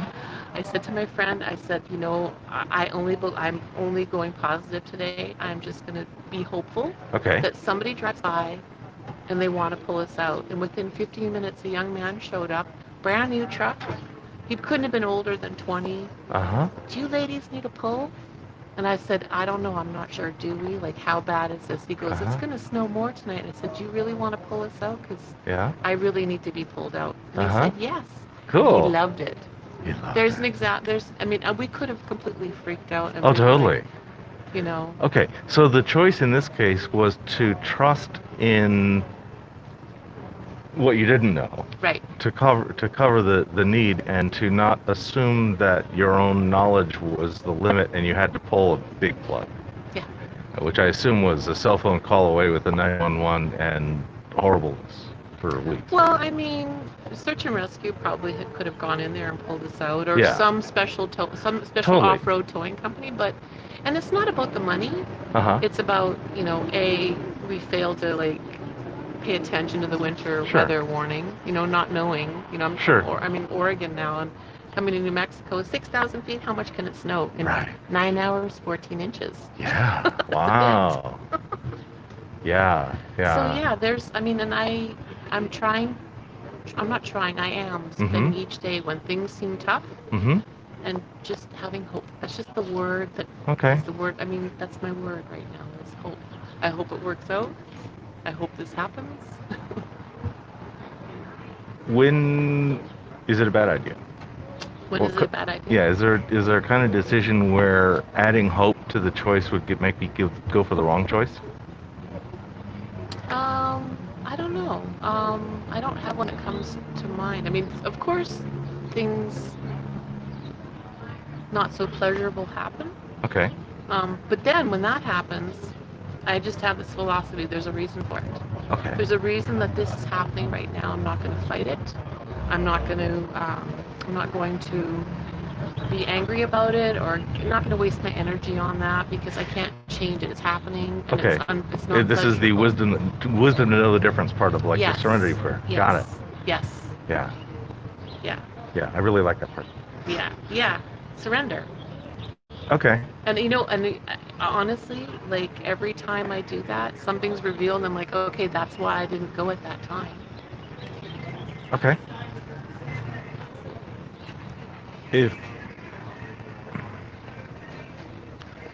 Okay, on a scale of 1 to 7, how true do you think this is in your life? What's If this strategy of surrender and hope. it's a solid 7. It's a solid It's 7. a solid 7. Now, it hasn't always been that way. Okay. I've had to pave and construct my own way and Okay. go through like Phoenix Rising, burn it down and Okay. rise up again a couple times to get to this place. Okay. So So before there have been times when it's less than 7. Pardon me? There have been times where effectively the net result was less than 7. Oh, absolutely. Okay. Who doesn't? Yeah, I mean, absolutely. Yeah. But Okay. I just found that there was so much energy wasted in those times. Okay. And it was because of my upbringing of like, I need to be afraid of everything. I need to, when things go wrong, I wasn't taught or given the confidence to like, hey, it can work out, or, just have hope. Okay. Have hope. So that was something I had to cultivate for myself through experience and life and living. Okay. So how might I look at my life? Let's say that for me, this is a 4. I'm just picking the middle. And It's only a 4 for you? You don't have no, a- I'm not. I don't know what it is. I haven't Okay. figured that out. I'm just taking and knocking the scale in the middle. Okay. So it's in the middle of the scale, 4. So imagine I've got a person, not me then, who's at a 4 with when they hope and trust, or when they choose based on hope and confidence. No, what was the other word? There was another key word. Hope, confidence, surrender. Hope and surrender. Yeah. Yes. So when they go for hope and surrender, for them, it's equal, going to fall on the good or bad. It helps half the time and hurts half the time. What could they change to join you in your 7, or maybe get up to a 6? Not look at everything so negative. Not look at everything as this is bad. I mean, even things that are, as we're taught Uh-huh. to be bad or negative or unpleasant, to just switch your thought process to why did this happen? What's the lesson? Okay. What can I do different next time? Like, which is more of a positive, like, Mm-hmm. it feels, to me, it feels more liberating. It feels, less stressful. It gives me a better critical thinking Mm-hmm. to be calm. Yeah, to be calm, definitely. I I mean, come on, the it's world's totally crazy. it's totally impossible for someone to stay like neutral when somebody pulls a sword. Yes. It's just That hasn't forget happened it. to me, so I don't know what I would say that Right, was a I- 1 for me at that day. I might not Almost have hope. any threat. It could be some. Yeah. That just I kills don't critical know, it's thinking stuck in almost the middle. immediately. This You is just have to go so- for that first immediate. Yeah. You don't get Yeah. to think it out. No, the sucker punches. Yeah. Oh gosh. Yeah, yeah. I don't know what I would do. I mean, yeah. Cool. It continued. So, I like to end with a hypothetical that could Okay. move your confidence, and I want to start with up. But you're at a 7, so maybe I'm asking for a 7.1. I don't know How what. about a 10? Why are we doing? I mean, I love. You can how have- about 9? you can have any scale you let's want. do 9. I Let's love do the 9. number 9. Yeah. Okay, and 9 is the max. 9's the max. Okay, and you're at a 9. So I don't know how Well, I to was at a ask the 7, question. but you were wanting to take me to a 9. Okay. Okay? So we'll just add some Yeah. room on the top of the Yeah. scale. I love it. Yeah. So what could you hypothetically learn? So this is something you don't know today. You could learn it tomorrow. That will increase your confidence that a strategy of hope and surrender is your best statistical choice, best risk management choice. That's tough to answer because what could I hope to learn if I haven't learned it yet and I don't know about it? How do I? Can you maybe Okay, ask me? so ask me I'm different? gonna back up then and Okay. say, in the past, Mhm. you didn't believe this. You told me that, Mhm. and there was this time that you came to believe it, Mhm. and there was a thing you learned right there. Mhm. What was that? And That- it might not be only one. Obviously, Right. these are It's cumulative. it's the common theme every single time. First of all, it's that, and this is this goes for men, women, and children, and transgender, and everybody in between. Mm-hmm. It's, as a human, I can do this. I can figure this out. I'm going to survive, and if it doesn't kill you, it makes you stronger. Mm. I mean, if it kills you, you can't report on it. You can't learn from it, right? Okay.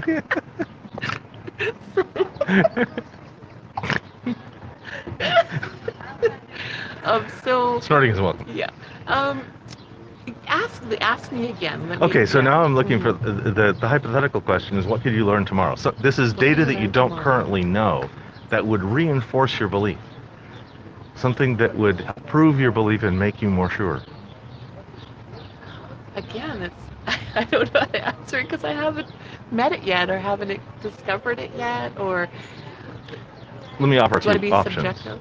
And I'm not looking for something tricky. Okay. It might be as simple as, and I met somebody and Oh, they God, no. agreed with No, I don't mean met somebody in a relationship. I mean I met somebody and talked with them. Okay.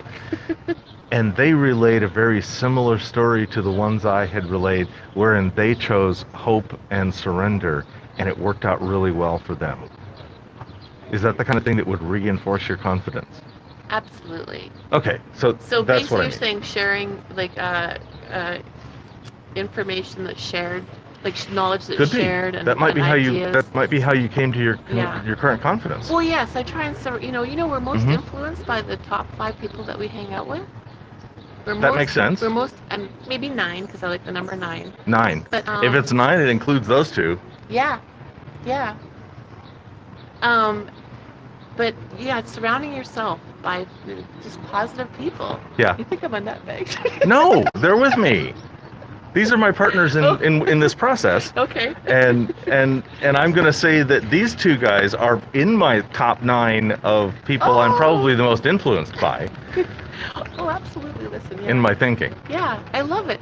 Well, can I interview you a little Yes. bit and ask you a few things? So how long have you been doing this? I've been doing this thing like with microphones and video and table Uh-huh. since February of 20. Okay.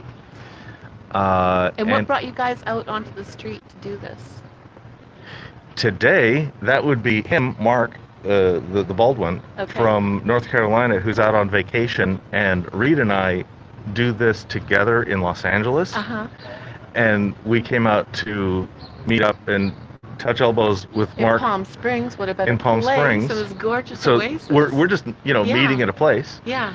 and But like, Mark what's driving you to do it? Mark is also doing the kind of thing that we're talking about. He has a radio show and has a Okay. podcast, and we've been working together and cross training. Okay. And Reed and I both have YouTube channels, and I also teach this on the weekends Uh-huh. on Discord. Discord, yeah. Yeah, Love that name. yeah, Not. it's No, an I ironic haven't- name. I have not gone down that rabbit hole yet. That's okay. Yeah, no, I'm too far It's into just YouTube. that it's I just a don't- tool, Yeah. like any of the others, and But it's that addiction. There's to also the a social Facebook media. group. Yeah, oh, geez, there's And- so much. yeah. I, I'm not Yeah. involved on the Facebook group. I only have attention for one group of 5,000 people. yeah, is that how many people are on your channel? No, that's how many people are in that Discord. Oh, And so, what's your channel's name? My channel is called Juggling Lessons. Juggling Lessons. Yeah, it's like And tossing the balls how around. many subscribers do you have? I'm only at about 300. How long have you? So your channel's from like 2020? I started my channel in July of 20, Uh-huh. and I've got about 170 something videos up I'll there. subscribe. Thank you. Yeah, I have a you. YouTube channel as well, but Excellent. that's not why. And I I want your decided- subscription. I mean, I want that too. And he's got about 15,000. Yeah, nice. Yeah, that's Reed. And how long have you had and your he's channel? Cordial Reed? Curiosity. 2016, nice. Yeah, I started a channel on July 31st, 2019. Okay. And I didn't start it to become famous, or I started it as a place Yeah, me neither. to put vlogs Uh-huh. about journaling, because somebody had mentioned to me, you should journal, and I was like, no, I don't want to journal. Yeah. So I started it as just as a cathartic exercise, and it's called The Ninth Element, Okay. and it's a channel about my Honda Element that I've done a self-build on, like from IKEA furniture out of my house, and I go traveling in it, and now I'm vlogging my journeys. And I'm here in Palm Oh, Springs. you need a self-build, like you redid the interior for camping. Yeah, but Nice. I mean, I have no construction skills. I only know how to Okay. assemble IKEA furniture. So Okay. I took bits and pieces of IKEA furniture out of my house, Mm-hmm. and I put it in my car. And I love to camp, and I love to travel, and that's what I'm doing. That's awesome. Yeah. That's yeah, very so cool. I'm really having a So lot on your of fun channel, with it. I'd get to see the details of your vehicle. Yeah, there's 3 takes. Well, that's of the much better than build. you showing pictures. No, right I now. wouldn't. It's too tiny on the phone anyways. It's better Right. to go look at Yeah, the yeah. film. I'll look at the Yeah. YouTube. Yeah, and I actually have a premiere on my channel tonight at 6:30 about getting stuck in the Yemez recreational area in New Mexico and Okay. getting towed out. So that'll be on tonight at 6:30 on my channel. If somebody in the comments would look up the channel and throw a link, I appreciate that. That way I can make sure that I have that before I... Thanks, guys. Don't Yeah, remember. I mean, it's fun getting new friends and stuff like that. Yeah. But this is, my channel is about my healing path and journey. Mm-hmm. Mm-hmm.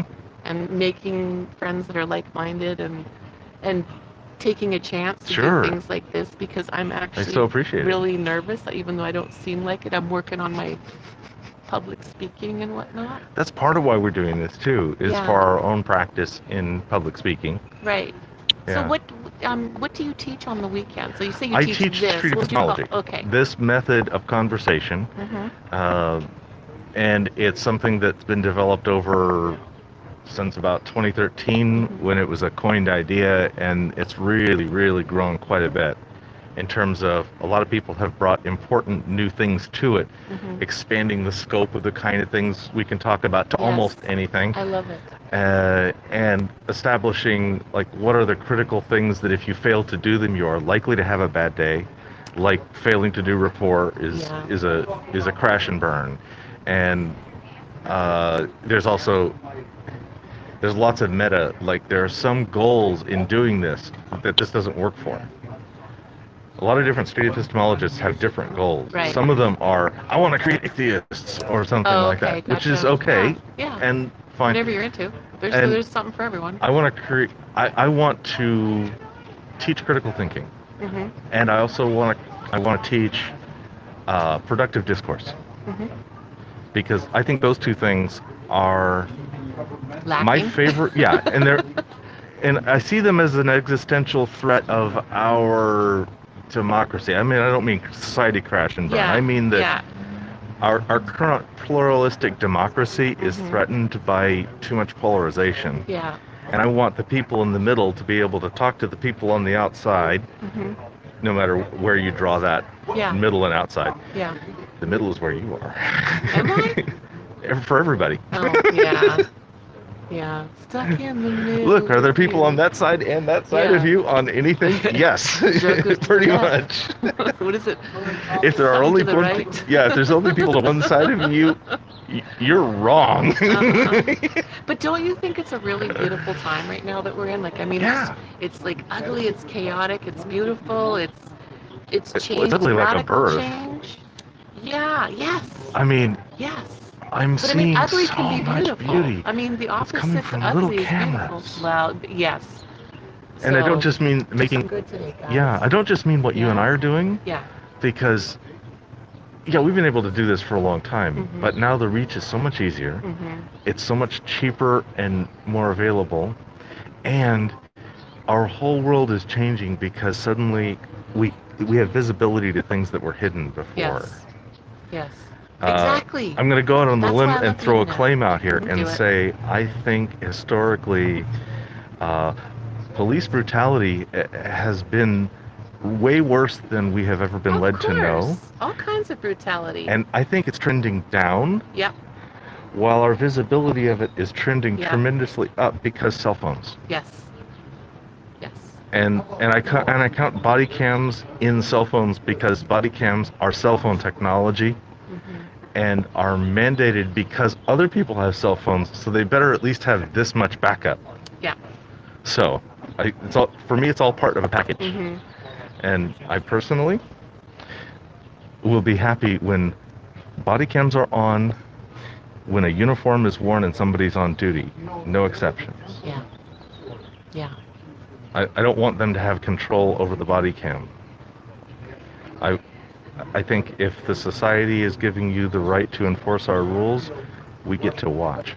Exactly. Or we get to film what's being done to us. Absolutely. Oh, Yeah. fuck yeah. Yeah. Yeah, this Absolutely. can't film a cop thing. No. Oh, no. Oh, I love it when they say you can't. I'm like, sorry, that's not accurate. But that's the thing. There's so much inaccurate information Yeah. that we need to keep having these conversations and Yeah. sharing. And I'd be real happy if some legislation could be could be thrown in that positively affirm the public's right to film all uniformed forces Mhm. as a matter of course. Mhm. Why not? Well, because they're filming. Don't do anything that they you film don't do you. anything you don't want seen. Yeah, they You're film representing you so us. that they're protecting themselves. Well, what about you filming yourself so that you protect yourself? I Yeah. mean, I have Yeah. cameras in my car, and like, Yeah. it's. Actually, I did get pulled over in New Mexico. I didn't film it because my GPS kept sending me in circles, and Oh. the cop saw me turning on this Uh-huh. road, like, round and round, and he pulled me over and he goes, "Well, you were speeding." And I'm like, "No, I wasn't. My phone said this." And he goes, "Well, you keep turning around," and I should have filmed it, but I didn't. But he was Uh-huh. actually very nice. It was a Good. very pleasant pullover. He was polite to me, but I did the polite drill Yeah. as a citizen that you do. And I think, and also I was profiled, obviously, as an older white lady, probably, maybe. I wonder what that means. Well, I mean, like, I was close to the Mexican border, Okay.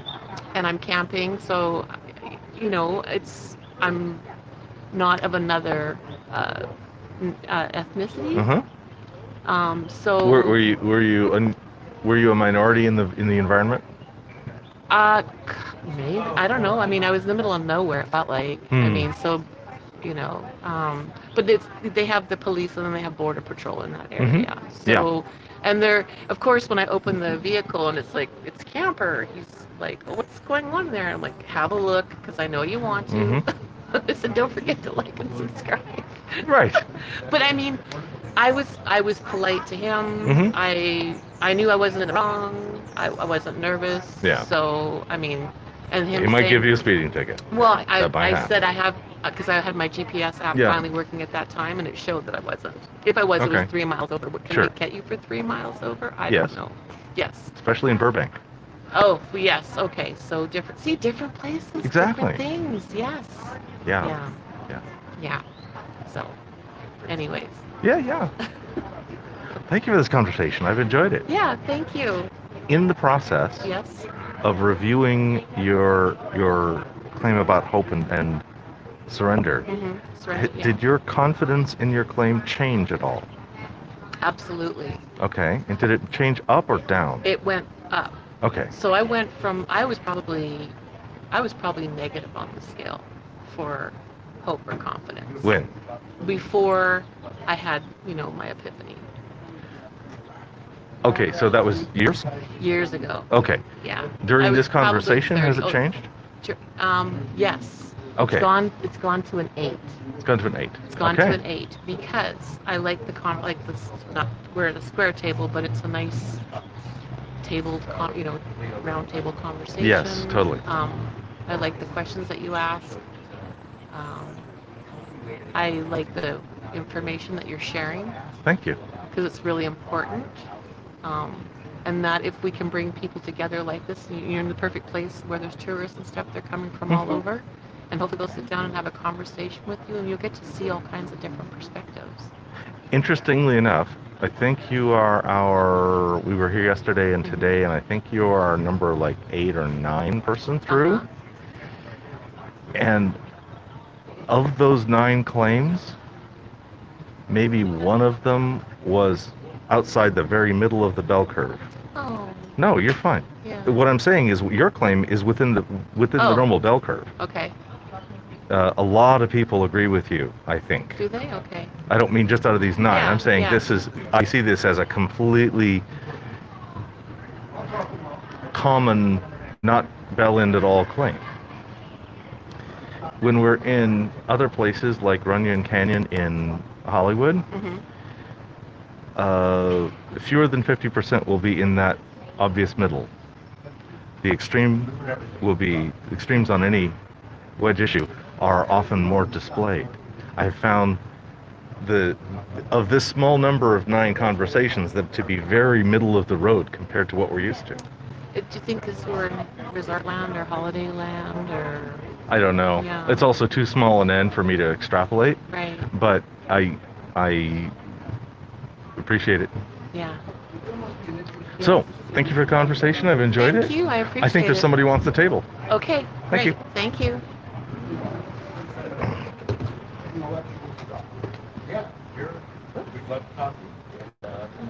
It's fun. It's really fun, you guys. All right. Well, you can't be here.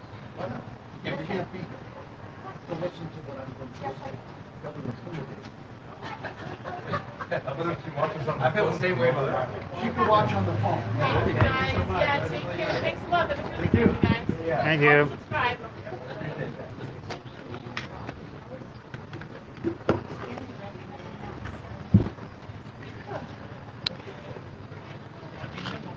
Okay, please go get some coffee or something. I'm serious.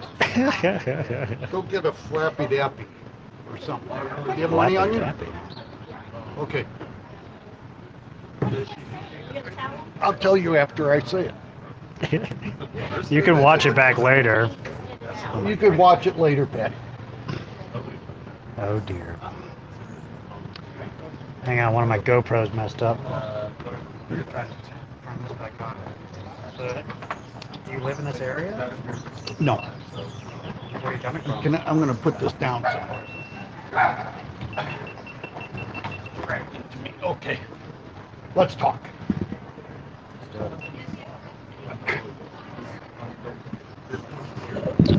Where are you coming from? On vacation? Yeah, I'm coming from Orange County. Orange County. I live in Hollywood, yeah. I used to manage the Melrose and La Brea Federated Group for over a year. Federated Group? Yes, I was the general manager. It was an enjoyable job. What is that? Across from Pink's, there was a huge stereo store. A stereo in store? 1980. Wow. They were before Circuit City and Best Buy and all that. They were the a big stereo cats store. me out. You used to manage that? Yes. Wow, cool. Nice. And what was your name again? I'm sorry? Alan. Alan? A-L-A-N? Yes. Cool. My name is Reed. Nice to meet you. Nice to meet you, Reed. Yeah, so thanks for sitting down to chat with me about something. That was very nice. So, what was the claim again? Something about the stock market being rigged? Is that right? My opinion of the stock market is that S&P Global, in collusion with CBOE, Chicago Board of Equities or something, CBOE. CBOE is the only company who buys and sells the S&P 500 futures contract. CBOE is the only company that buys Chicago Board of Exchange. Of Exchange. Yes. That's the only company that buys futures from the S&P 500 or S&P Global? S&P Global owns the Dow Index, $DJI, and they also own the S&P 500 Futures Index. And there's, in the S&P 500 Futures Index, there's the 500 biggest NASDAQ and Dow stocks. Uh-huh. In the Dow, of course, there's only 30 stocks. The S&P has the biggest Dow and Nasdaq stocks, and Dow is the Dow and the Nasdaq are the biggest stock exchanges in the U.S. Yes, you could say that. Okay. All right, go ahead. Now, the S&P containing 500 stocks, when the S&P goes up, all the stocks, as a general rule, will go up. Or if it goes down, all the stocks in that index will go down. It's like the rising and falling tide, when all the boats go up and down with it. So if you know what the S&P 500 futures are going to do, then you know what the stock market's going to do. If you know what the Dow is going to do, then you know what the S&P 500 is going to do. Because the Dow and the S&P oscillate at the exact same minute. So if 935 is the high on the Dow, 935 will also be the high on the S&P 500 index and also the Nasdaq index. And the Dow might be stronger or weaker than the other indexes, such as the S&P 500 for the day, but they will oscillate at the same minute. That's why you can have the Dow, say, up 20 points and the S&P could be down 3 points. But they will oscillate at the same minute. S&P 500 works off of a hidden secret communication system that's written in the Dow index, in the minute-by-minute price boxes. So every minute on the Dow, there's 359 minutes a day. The Dow used to close at 4 o'clock, but now the market closes at 3:59 because it threw an extra minute in the clock with the 9:30 open and the 4 o'clock close. So if you know what the Dow is going to do, you know what the S&P is going to do. The Dow has a secret program that's running in it, a hidden communication system that the people at S&P Global that publish the numbers for the Dow, they have a secret communication system in the minute-by-minute price boxes. Every minute there's an open, high, low, and close for that minute. Say $33,680.42 would be the open, and a couple dollars less would be the close. But every minute there's an open, high, low, and close. And in those numbers are written a secret communication system that tell a group of insiders when the Dow is going to oscillate.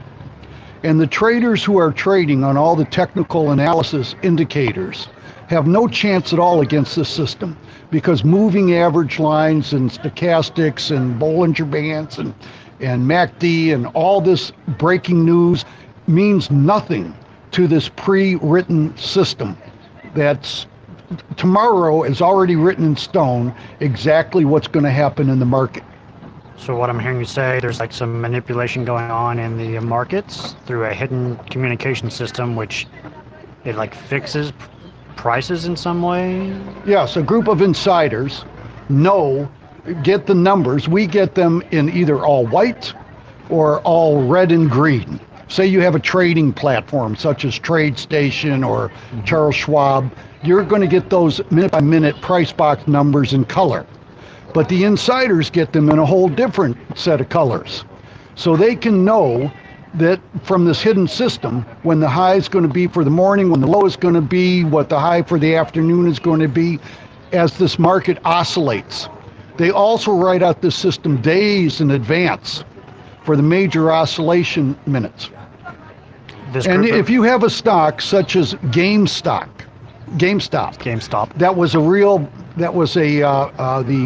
I guess a bunch of people were buying it so they would make it go up. However, insiders got on top of that when it was about $140, and 2 days later it got up to $438.50 or something and dropped down to $120 an hour and 30 minutes later.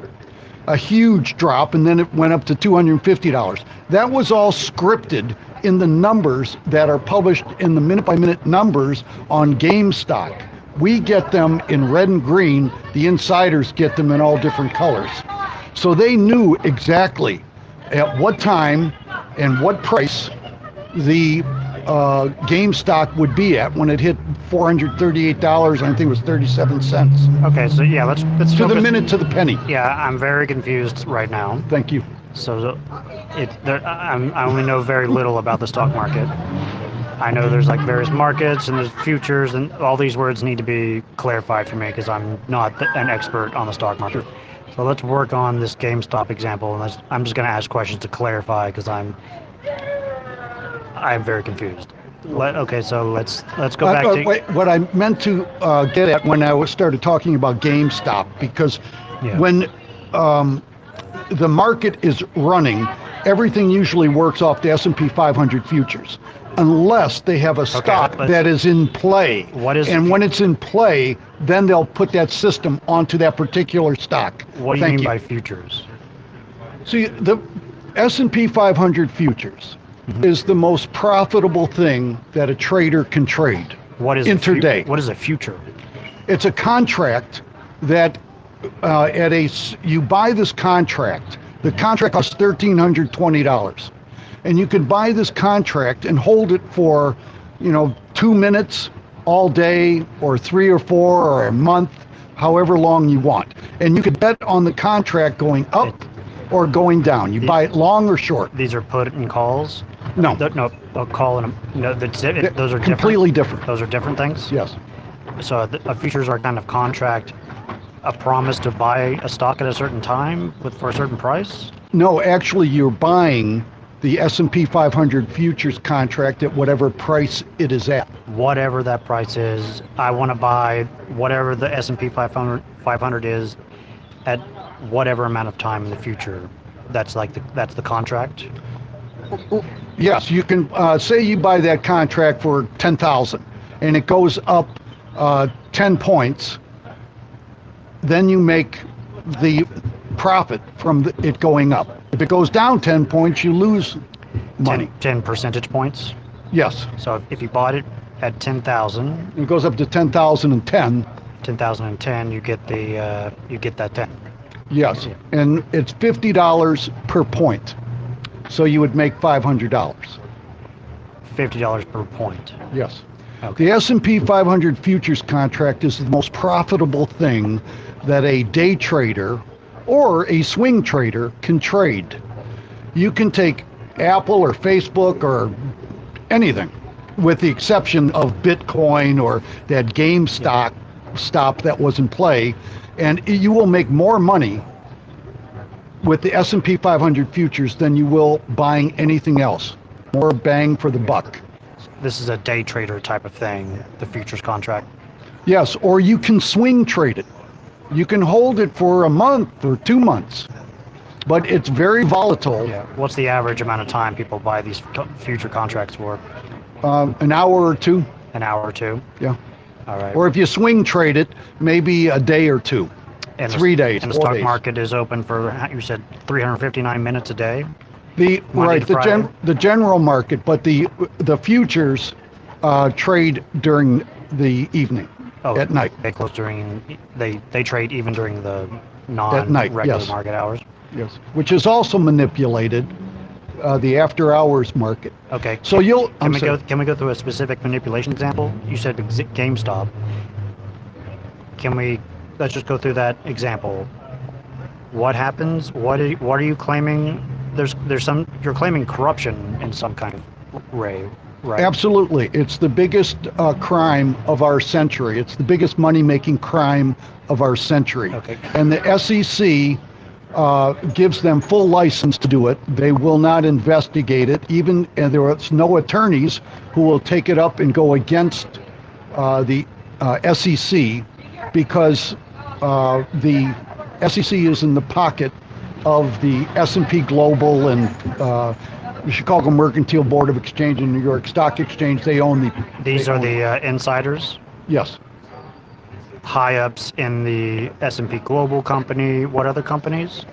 CBOE, Chicago Board of...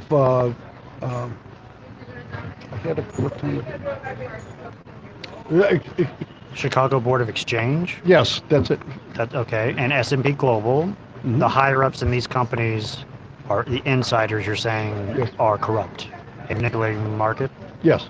All right, let's go through it a very specific example slowly so I can try to understand. The GameStop example, what happened there? I actually did a documentation on GameStop because it was an interesting event. You got the news that all these people were buying GameStop and forcing the price up. Yeah, that's from Wall Street Bets. I remember that on the Reddit. Yeah. Yes. And it got to about $140. And then the next day, it went up tremendously. And the day after that, it went up to, I think it was like 10:10 in the morning, at which time it dropped from 400 and I think it was $58 and something, all the way down to $120. Troubleshoot that. So there's some price changes, just like every other day. There's some price changes for GameStop. A lot of people from Reddit started buying GameStop. That pushed the price up. Right. Because that makes the stock more scarce. Is that how that works? It's almost churning. It's an illegal thing that that is actually done still in the stock market. It used to be legal to do it. Say if you were buying if you had a huge order to buy Apple at $122, they would churn the market down, sell it, buy it, sell it, buy it, sell it, buy it, and churn it down to $120, execute a huge trade, and then have it go back up. That's churning. You buy a little bit just to get the price to go down. So the opposite happened with GameStop. They had all these traders who were buying it, forcing it up. Yeah. When it got to about $140 or so, that's when the insiders went. That's where I see the insiders took hold of it and said, "Oh, you want to play? Wow. Let me show you how we play." Why did the insiders care about GameStop? I don't know. I heard, well... Maybe it was just an opportunity to make money, to say, oh, great, look what these guys are doing. It's at 140. They took it up to $438 or $50, something like that.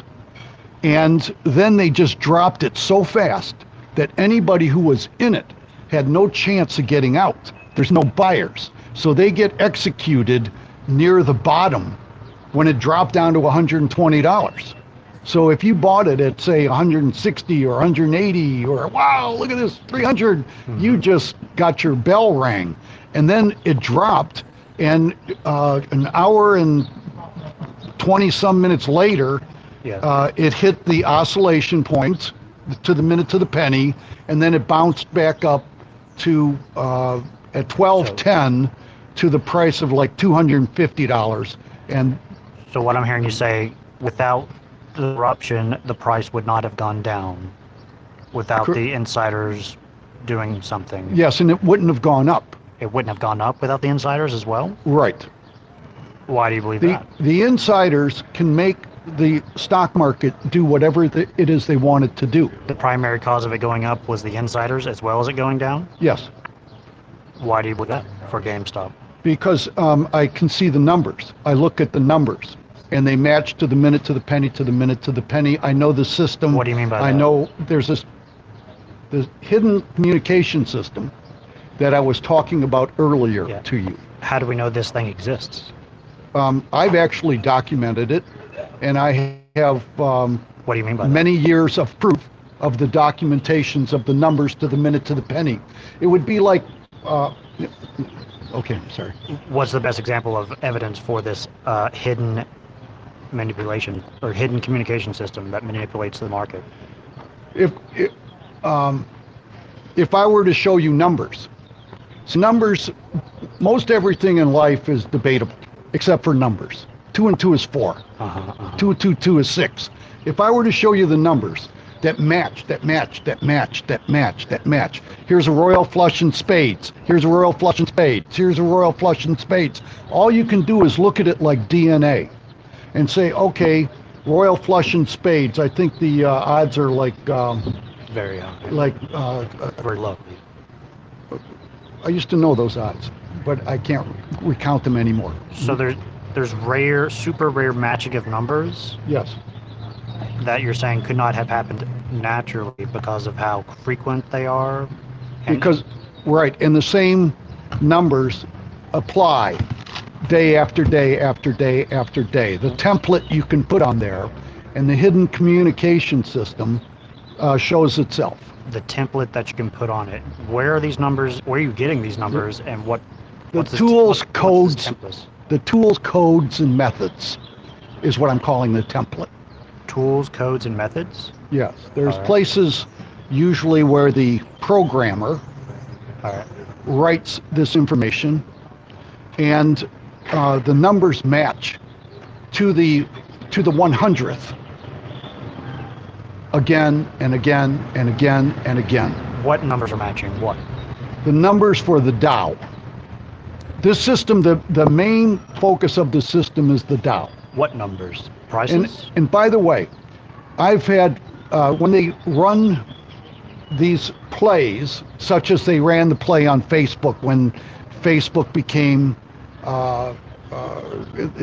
it was known that they were letting out priority people's information, personal information. They were selling the information. The stock went down, if you remember that. Stock took a big hit. Because Facebook, it was revealed Facebook was sharing and selling information of its Correct. users? Yes. Okay. And when that happened, there was, it happened about a couple days after that was, they wrote up a play for it, the insiders, so they could maximize their money. And they had this thing drop, and then they had this thing bounce back up and drop some more. So I made a documentation of it. I put it on YouTube.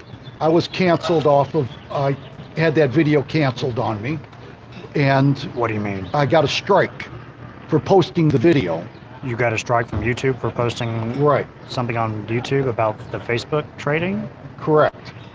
And So- there's like a corruption there. There's like a conspiracy to like shut down criticism of this thing. That's what I'm hearing. Yes, there you go. All right. Because Google and Facebook, Will we get a strike right now for talking about this? I don't think so, because I'm not showing the documentation, and I can just sound like a nut to you. You're not showing the documentation. So you showed some numbers matching on your YouTube video, and I'm still confused about Yes. what exactly this is. The numbers matching. I know I've gone to the deep end of the pool here, but I believe there's probably some traders out there Yeah. who might be listening to you and going, gee, I don't understand why none of my technical analysis works. Yeah. It's because there's a predator sitting out there in the trees that you can't see that has this market oscillating to the minute, to the penny, and they know where the oscillations are, and you don't. And so they take your money that way, because if you keep playing and swing trading, they're always right. Even if you scalp, they're always right. They're always right. The because- insiders are because always right, they- and they're setting up plays that are illogical, that you don't understand why it's happening, and that's why it's happening. Thank How you. do we test this claim about the level of corruption of these insiders? How do we test this? What's a good way to test this claim? Any idea? How do we test this? What could we discover to change our confidence about the existence of this corruption? What's good evidence for it, and what's good evidence against this thing? I have all the evidence for it, and it's rather complex, and I could show it to you and you'd go, yep, that's what they're doing. You cannot get the word out, and the SEC doesn't want to hear about it, and they bury your information, and there'll be no attorney that you can find that would hold up your flag. And the straw man that I haven't heard yet is, well, if you're so smart, why aren't you rich? That's And- what people say usually. And the answer to that is, I can read the numbers in hindsight. I can't read them going forward. So I can go back and match up these numbers for you, and you would go, it is impossible to be an accident. But I can't predict it going forward. And used treasure maps are zero. Use treasure maps. So for me to say, here, you want to buy my information? you're going to go, well, this learning curve is huge, and does it make any money? And I will tell you, I haven't been able to make money with it. Why aren't the insiders, if this information is like obviously out there and the evidence is obviously out there, wouldn't that be reason to like arrest them, the insiders, or bring some type of federal investigation from the SEC, or are they, or is there like more conspiracy stuff going on there? The SEC is in the pocket. Oh, the SEC, the regulators are in the pocket of the insiders? Yes. And no one, I'm sorry. So no one will believe you. What I'm saying right now, okay. They'll go, gee, this guy seems to know a lot, but that's really too much. How could someone go about replicating? And this is not common information. What I'm telling you, I don't believe many people. I think the only people that know it are the people that S&P Global. Yeah. So a few others. You have your own evidence. You've gone back through the past trades or whatever numbers that you're matching, and that's evidence for you. I'm not sure what that means yet. What could someone do to figure this stuff out? What do they need to do to get evidence for themselves about this? Well, they'd have to spend maybe 10 years diving into this thing. What's the first few steps? Okay, read the numbers. The minute by number.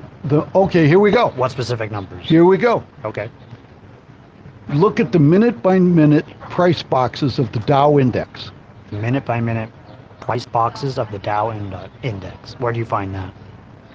On any trading platform. On any trading platform. If you click on a 1 minute candle, the numbers for the high, open, low, and close for that minute will display.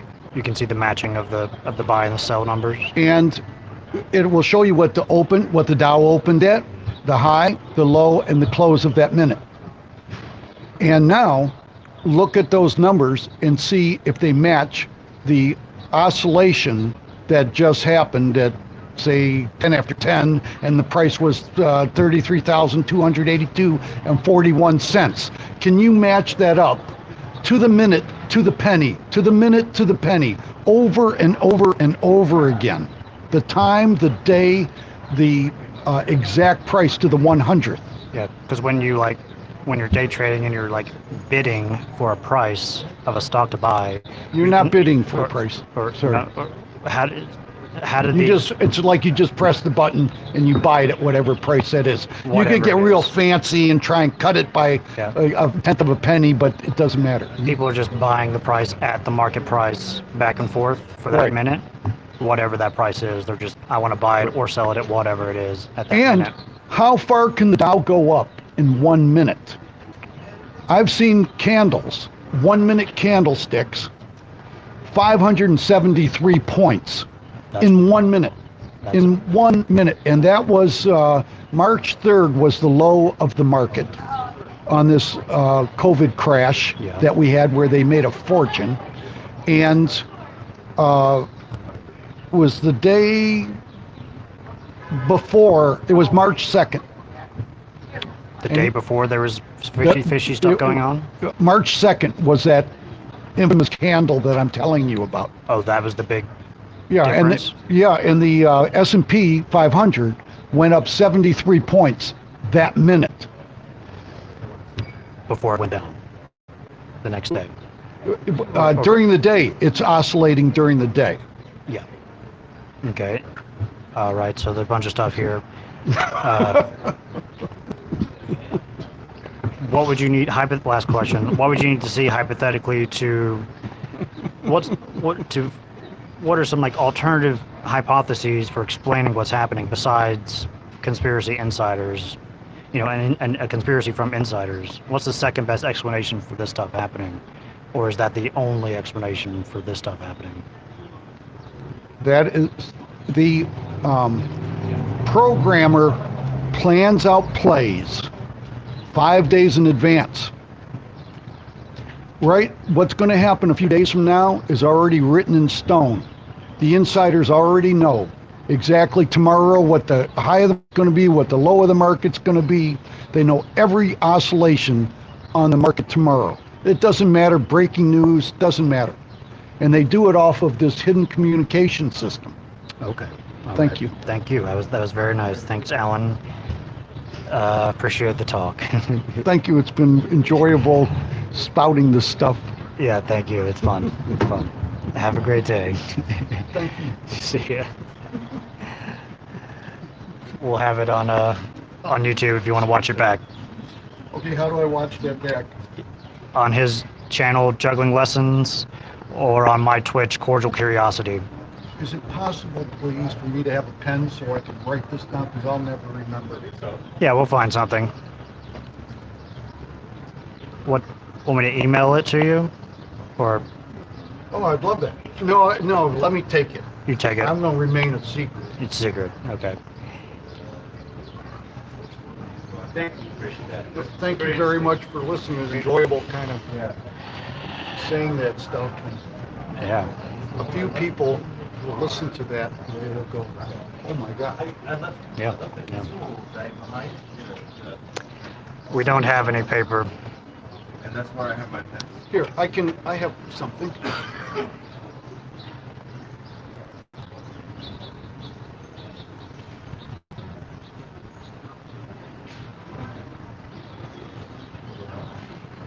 Oh, cool.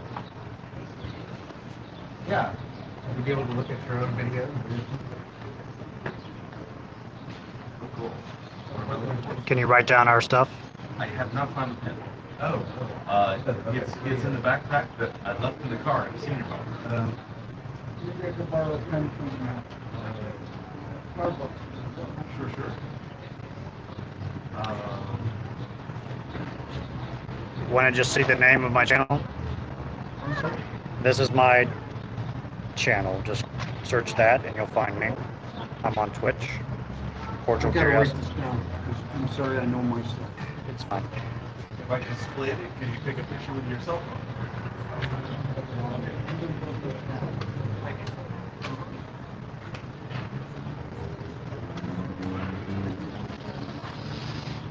Wow. Anthony says probably the most anyone has ever listened to the fella on this topic before. Good job, Reed.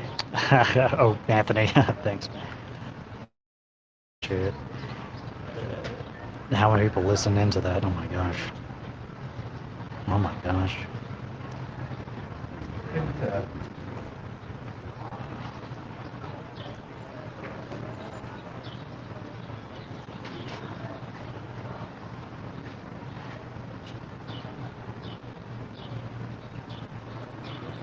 I'm reading back through the comments. Hang on.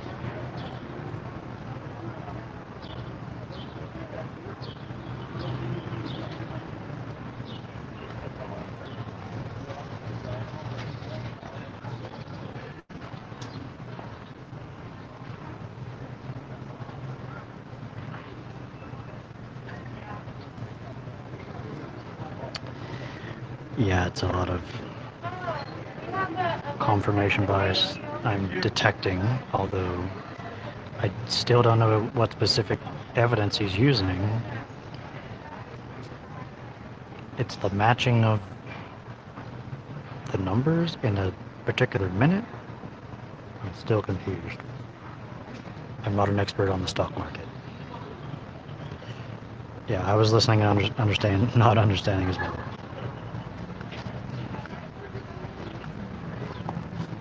Are you there, Nathan?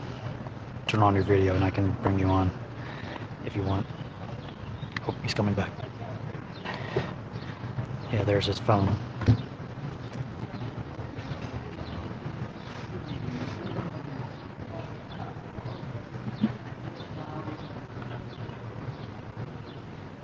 What should I take a picture of, please? Okay, I will. I didn't quite hear the test that he said was. I don't think we got to a very clear test. Okay. It's about matching numbers of some kind. But I don't know what. It's like matches. The matches of the numbers is evidence for it. What would be evidence against it? I don't know. if it was all just not match, don't all the numbers match? I don't know how it works. Are we saying like this is like a correlation versus causation kind of thing? I don't know. Oh, there's Nathan.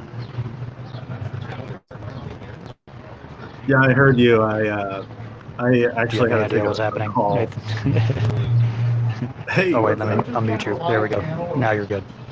Oh, okay. Good. I had to take a call. I only caught the tail end of that. So it sounds like it was very interesting at the end. Nice landing gear on that one. Yeah. Yeah, so much to clarify, but it was basically a claim about conspiracy. There's an insider group causing corruption in the stock market, and it's a conspiracy. Mm-hmm. Yeah, it took, Brendan says, it seemed like much longer clarifying the claim, but not enough on how they knew. Was Yeah, there it's was there a defeasibility question in there? Thank you. Thank you. Thank you much. I tried. It didn't work. The defeasibility? Like what would it look like if this weren't happening? Yeah, I kind of tried to go there, but he said no, he has the evidence. That's a hard one. Yeah.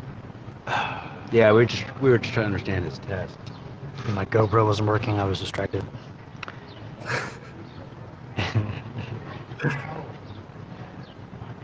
Why wasn't it all working? Anyway, we'll try to find someone else. Who's that? Who is that? Did you ask him for an interview? No, he said he'd interview at 3:30. Oh, he's available at 3:30 for an interview? That's what he said to me. He just did something else. Okay, great. And to help him with power, and it turned out that didn't work, but he had another solution. Okay.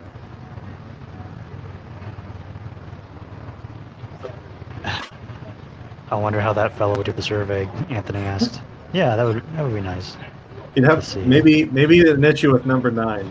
I didn't even hear the interview all that much because I was on a call actually with somebody who was interested in that one. Although I'm actually curious to know what you think because we're thinking about maybe changing that, and I do know there's all sorts of different ways we could rephrase this, and the T-jump line about differentiating imagination and reality, that's a decent one. Though I think what we want to do is illustrate the weird things that we hear that we want to ask questions about. And I think a better replacement for number 9 would be, we should be satisfied with the test that can only confirm our claim. Okay. I don't know if that illustrates defeasibility and the importance of that as much. What do you think? Satisfied. Yeah, and it has a should in it too. This is why it's really weird. Should we be satisfied with a test that can only confirm our claim? So like what I'm thinking of is here's a test that will always 100% show one result. If I drop these headphones, they'll fall every time. Though it's our ability to imagine it doing a different thing that allows it to be a test. Not only can we show that it will fall, but we can imagine what it not falling would even be. And that's what I want to ask questions about. I want to ask questions about whether or not we would even recognize our test showing us that our idea isn't the case if we were to do such a test. Or have we not thought about what we're looking for that would show us it's not true if it weren't? Yeah.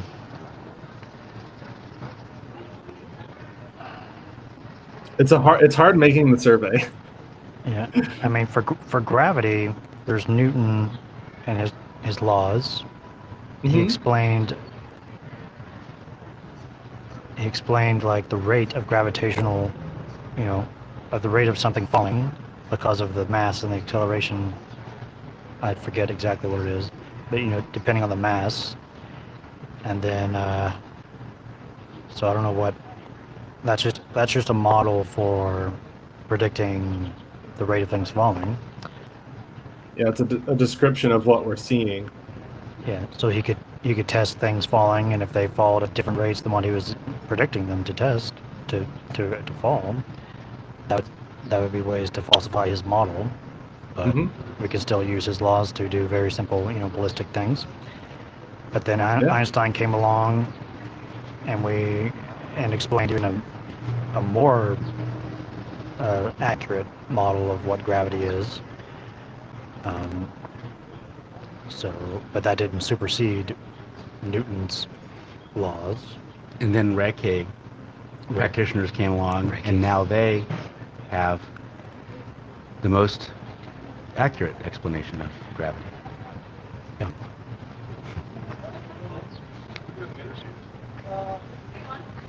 Yeah, this one's a hard one. But I've been racking my brain over how to rephrase number 9 for a while now. I like where it currently is. I just don't know if it is getting to the heart of what I want to ask questions about.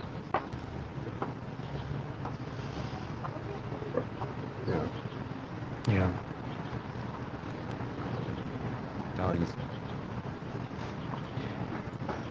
Yeah. Number 9 is about even pre-testing. You need to imagine at least, different results. It's about wanting to have the results predicted ahead of time. Yeah. And if it goes one way, that's consistent with your hypothesis. If it goes the other way, then it's inconsistent with your hypothesis. So now you know how to navigate. Right. Because But you could need it that be what information. we're doing? Could What? it be what we're doing with our test is that we are prescribing an answer and then demonstrating that answer and then circling around all results that we see and saying, I was right the whole time? Or should there be some criteria we would accept to show that it's not the case before we do the test? Or else what are we doing? How are we testing something? It's kind of related to the sharpshooter fallacy. Right. You don't want to just throw a dart and then paint the dot and the target around where we shot it. Right. If I just shoot at the side of a barn a bunch and then go up to the barn and circle around all the bullet holes and say, look how good of a shooter I am. Don't we want to draw the circle first and then shoot the circle? Yeah. So you want to be, what are the two criteria for those, for like an accurate prediction? It's like it's accuracy and precision. It's like you want both. You want your prediction to be both accurate and precise. Is that the right terms? I think that's right. Somebody wrote in the chat, I don't know the survey, but is there something about do you need to know correct answer to recognize a false one?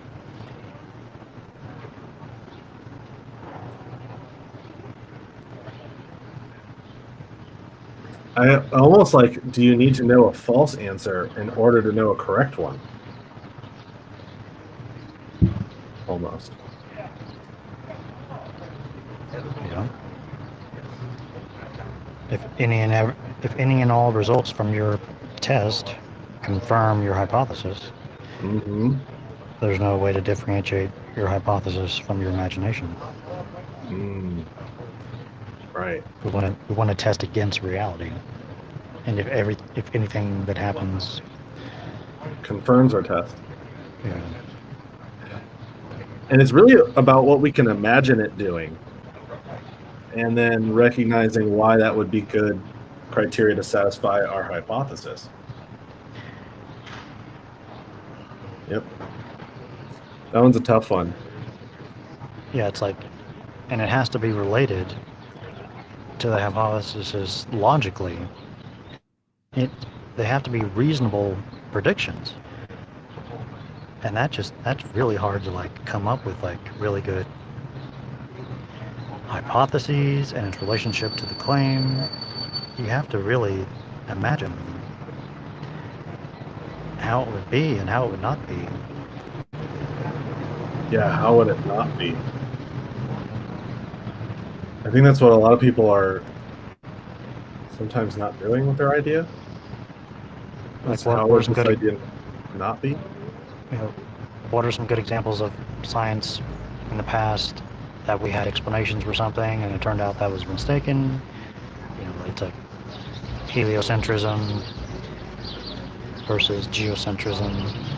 There's the volcanists versus what was the other one?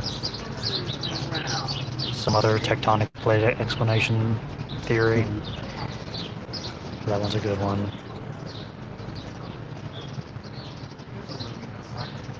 Retrograde motion. That one's one of my favorite ones because people still don't even understand it to this day.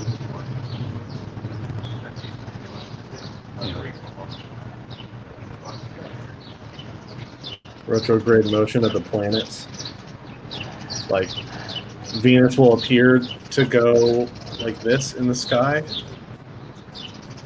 and they call that retrograde, and then they'll use astrology to Yeah, the epicycles there.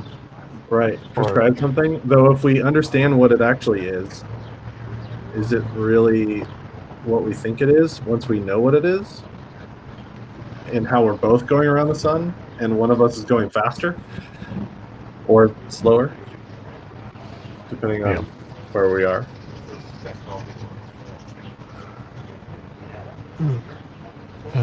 The sun is in the bad spot. It's about to go behind a palm tree. Oh, well, before I go, I think I got this to work. Oh, you got it to work now? Yeah, I think so. Oh my gosh. So it's like a backlit thing? It's a backlit, but there it is. Okay, so it's backlit at night, and then if you press it again, there's like a mode where it like flashes. There we go. This one is like it kind of like fades. And so I've done this at night before. Just pop that out like that and just set that down, and it really grabs people's attention. At like Burning Man? Yeah, that's a great At sign. Burning Man? At night at Burning Man. Have you done it anywhere else besides that? Oh yeah, like lots of other festivals. There's a lot like regional festivals here in Oregon. That's the only time I've ever used the sign, I think. But I want to do it in the park soon. Just gotta get my vaccination. Yeah, you can post your channel in the chat. Thanks, Anthony. Oh, okay, yeah, I can do that. Yeah, if you watch my older stuff, go easy on me. It's not super great. I didn't have any audio equipment. I just used an iPhone, and the audio, there's like a sandstorm that blows in. You can't hear half of it. It's actually a dumpster fire, but it's still fun and entertaining. I think it's coffee time for me. I'm gonna let them chat with you guys. Be right back. All right.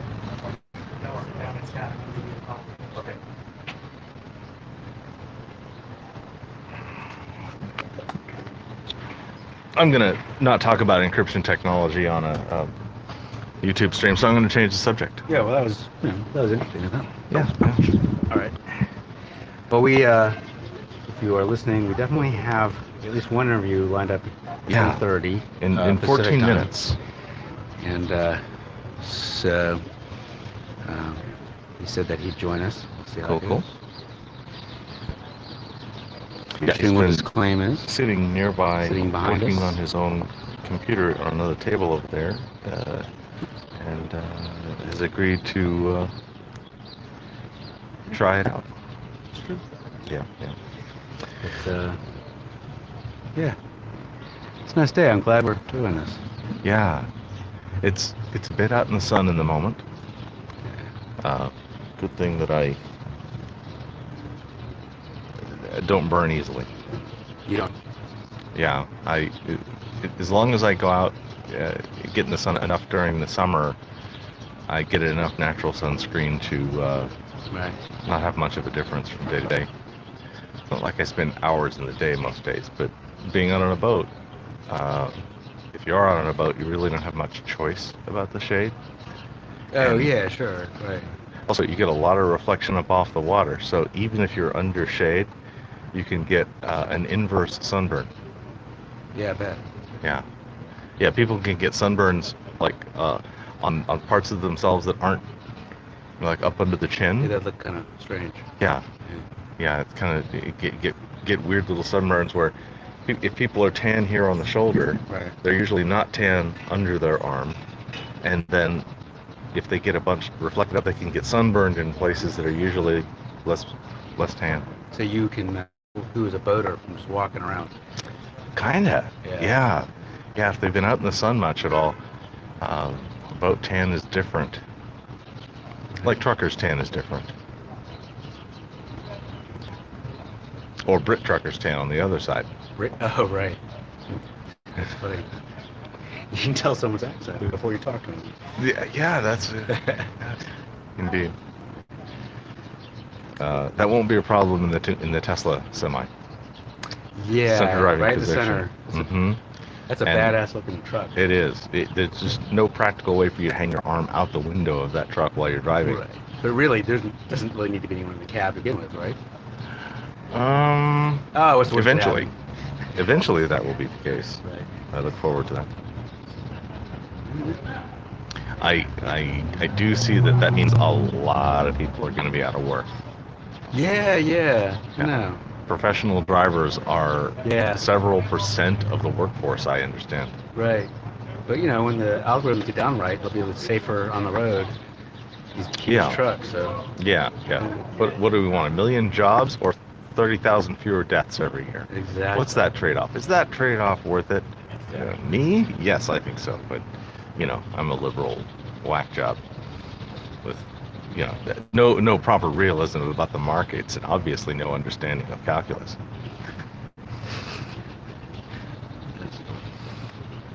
Or so would my neighbors say. Oh, that's right. You're talking. Oh, a different neighbor. Oh, different one. Yeah, Okay. different neighbor. Okay. Yeah, if you So your neighbors don't come and go. They're those same ones that you've had. yeah, mostly because Okay. it's not that boats don't come and go, but liveaboards really stay a long time. People who live aboard But that's the term. probably had to wait on a 2 or 3 year waiting list to get in, so you don't Uh-huh. get people leaving easily. Okay. Yeah. Really? Is that waiting list is that long? That's interesting. Well, it's only because of the location. Right. It's that the harbor has limits on how much live aboard, and that is quite a bit less than the capacity of the marina. Right. Yeah. Huh. Yeah. So marinas in Los Angeles Harbor run between 5% and 25% live aboard. Hey, But most of the Dolly, people come and go. Yes. I had a little 5-minute follow-up with Matthew. Yes. Matthew. Which Matthew? Uh, Matthew Havertz. Havertz, yes. Havertz. Yes. I Yes. did that My on- Mormon friend or LDS friend. Right. I did that on Discord. And, Cool. I think I perked his interest in 5 minutes. So maybe, are you planning on continuing an ongoing discussion with Matthew, or would you mind if I inserted myself and asked him for an interview? I would that be delight all for right? you to insert yourself, and I don't see those in any way exclusive. Okay. I have invited Matthew for any one of 3 different things, which basically were there was an outstanding opportunity to talk about the apocryphal books of the Old Testament, those things that are in the Catholic that are not in the Protestant Old Testament, because that was a test we agreed was in the category for which his faith test could be applied. It wasn't just something he could check, but it was also in the category of something that didn't really strongly influence. There wasn't a dogmatic position that needed to be held about it. So this is a test of his burning bosom test. To put to, maybe that's a dangerously oversimplified term, but that's, it's not disrespectful to call it a burning bosom test, I think. Right. I did I just asked, how could we study for a placebo in a medicine? And then we just dropped that. Cool. I look forward to that. I totally, I'm delighted to see Matthew engaging with epistemologists. And he's a really great guest. He's really so nice. level-headed. He's clear. He kind of reminds me of Abram a little bit. Does he remind me of Abram? No, I mean, sure, but I don't know. I don't know Abram nearly as well as you do, so I'm not sure I see how much. There's a lot of things I see they have in common, certainly. I guess that's what I'm connecting. I think Abram is a lot further along, like on a deconstructive path. I don't think Matthew is on a deconstructive path. Right. I think he's still pretty firm and very satisfied with his position and good. Yeah. So anyway, okay, cool. So I'll reach out to him, and then Mark. Yeah, absolutely. Yeah. I think I might have told you this, but I can't remember if we were talking over each other.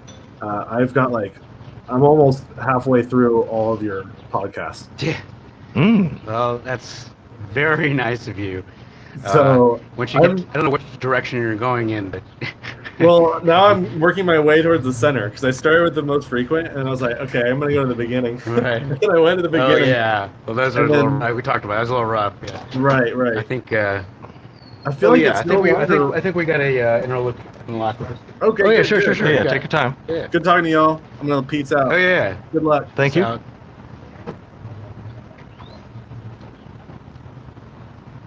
Oh yeah, Ryan. I very much liked the collaboration with Paulogia. I think this was 2 days ago.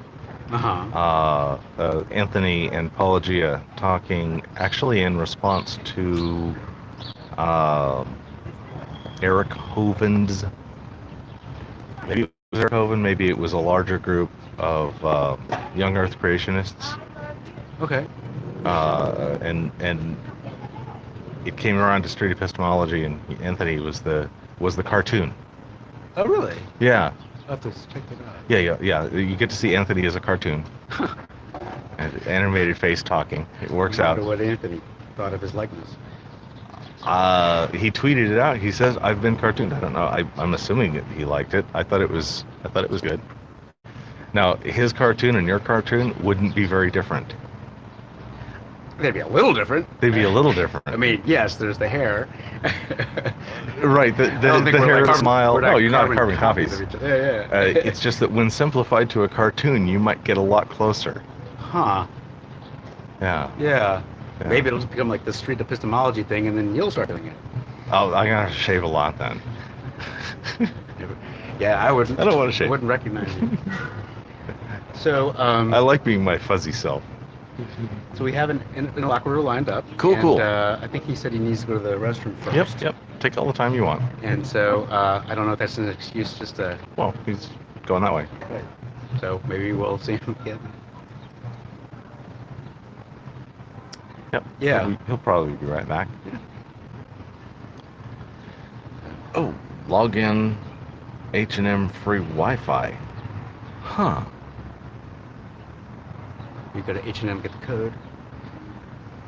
So I'm gonna let Reed deal with this. I assume that we're still transmitting and everything else. Suddenly, this screen was on StreamYard and now it's doing something else. I'm just gonna let it be because.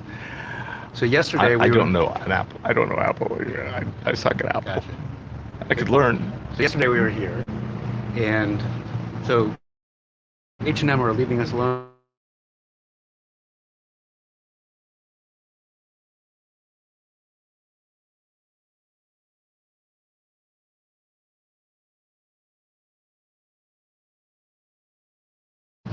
It seems like it.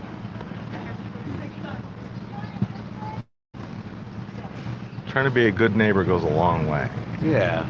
Yeah. Right.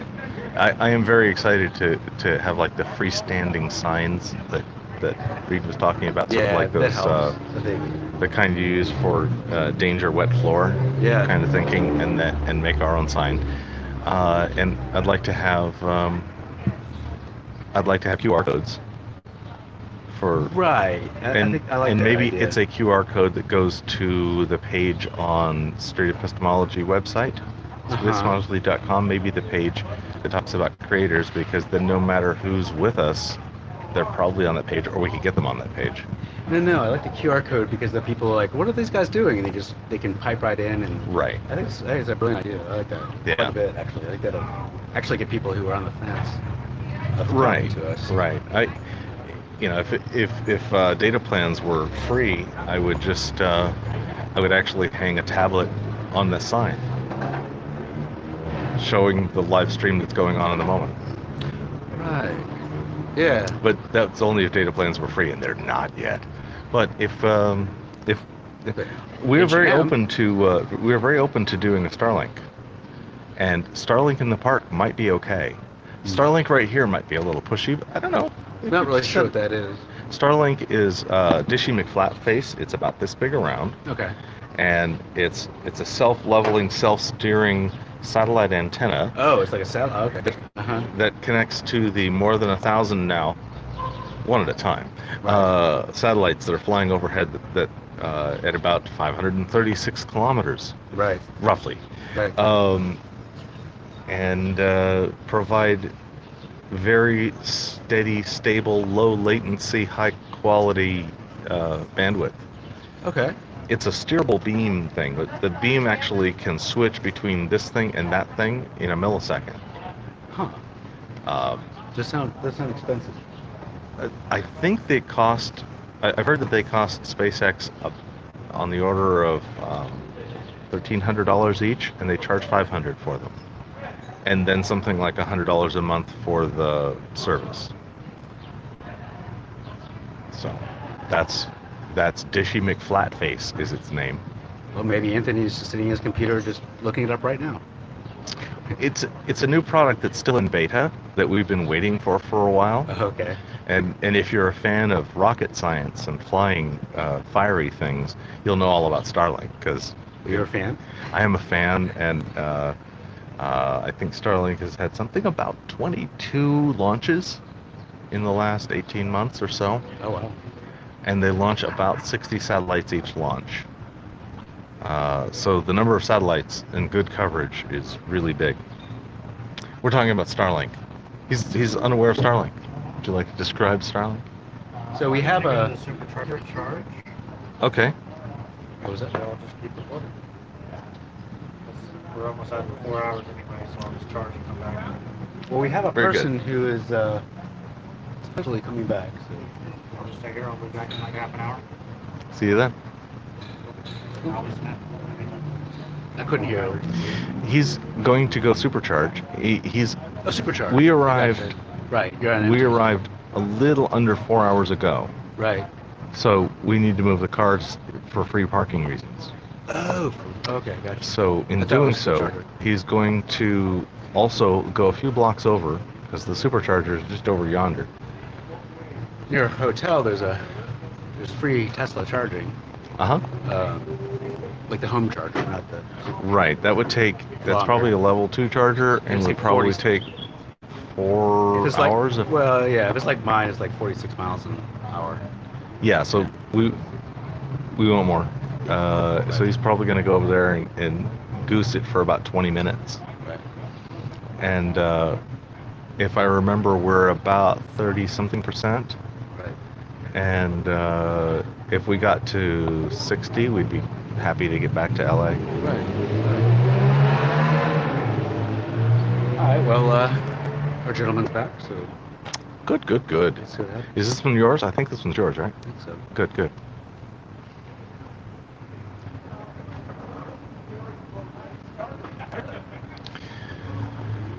Yeah, it's been a nice day. Yeah. Very pleasant. Yeah. And you're just tuning in. This is the first time I've met Reed and Dolly in person. It's been very nice. Good hanging out with you guys. Thank you for hosting us. You You were very kind with a hotel room and dinner. Pleasure. Yes. But yeah, it's kind of nice to. Discord's a great place, but it's nice to see people face to face. Mm-hmm. And importantly, hotel and dinner, and I did not cross state lines. Okay, would that have been a problem? For Matt Gates, it might be a problem, but I also understand there were a few other details that have also not entered into the picture, so I think we're good. Anyway, I'm just being provocative. Of course. Let's see. Sorry, was there a question on the table? I forgot. No, I just we were waiting for our interlocutor to join us. Yes. We have a 3:30 appointment. And that'll be great. Unfortunately, it'll be a little bit sun in your face. He's about 2 minutes late. Now I'm definitely going to reprimand him for that. That's 2 minutes. Setting rapport 101. Yes. Right next to correct their grammar. Yeah. That's funny. Yes. Mm-hmm. Did you conjugate that verb correctly? Do you want to try that again? Mm-hmm. I'm totally seeing Monty Python and Brian. Life of Brian. Yeah, that's a good movie. Conjugate the verb. He's got a sword. Just sort of. Now conjugate the verb. Yeah. People called Romans, they go house.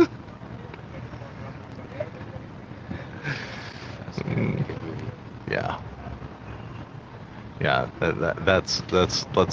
That's my favorite over-the-top grammar Nazi.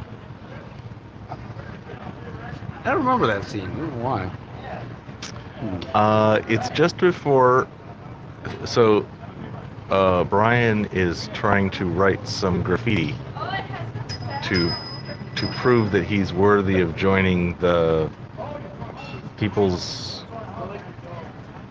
Judean Front something, I forget, because there's also a gag about that. And he goes and he's painting some graffiti, and a centurion with a sword, John Cleese, comes up behind and catches him at it and says, reads it. People called Romans, they go house. No, it says Romans go home. No, it doesn't. No, this and he ends up escalating with him to the point where he's got a sword to his throat, and then he says, "No, I want that's 1,000 times before morning," and so on. So when he wakes up, the entire backdrop of the city. I like, from a street epistemological perspective, I like the scene about the duck, about the logic. Oh, yes. That's very germane about the duck logic, yes, absolutely. A duck sinks. Quacks. Yes. So? Yes. Guilty! If she floats, she's a witch! She turned me into a newt. I got better. Crazy shit. Crazy shit. I love it. Yeah, it's sort of like a jazz musician that can prove to you very much that they know where the notes are that they're not playing. Or, yeah, I know exactly where the pitch is, and I'm not going to sing it. That kind of thing. Right. I think the Pythons are like, yes, I know where truth and philosophy is, and I understand good epistemology, and now I'm taking the piss. Yeah, it's interesting because the writers would have to have some idea of what good epistemology is, right? That scene. Yeah, totally. They completely understood what they were lampooning. Right. All right, I think he's packing up, and I think he's. Yep. I see him moving his gear around. Clear some space for him. I will move out of the seat. Next up, Mark Solomon with a person to be, I don't know their name yet, to talk to next.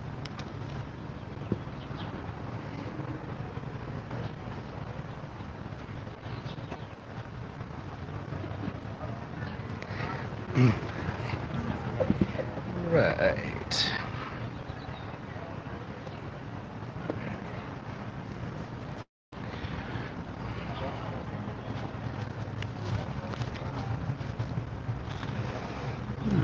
Ready? gonna take tabs.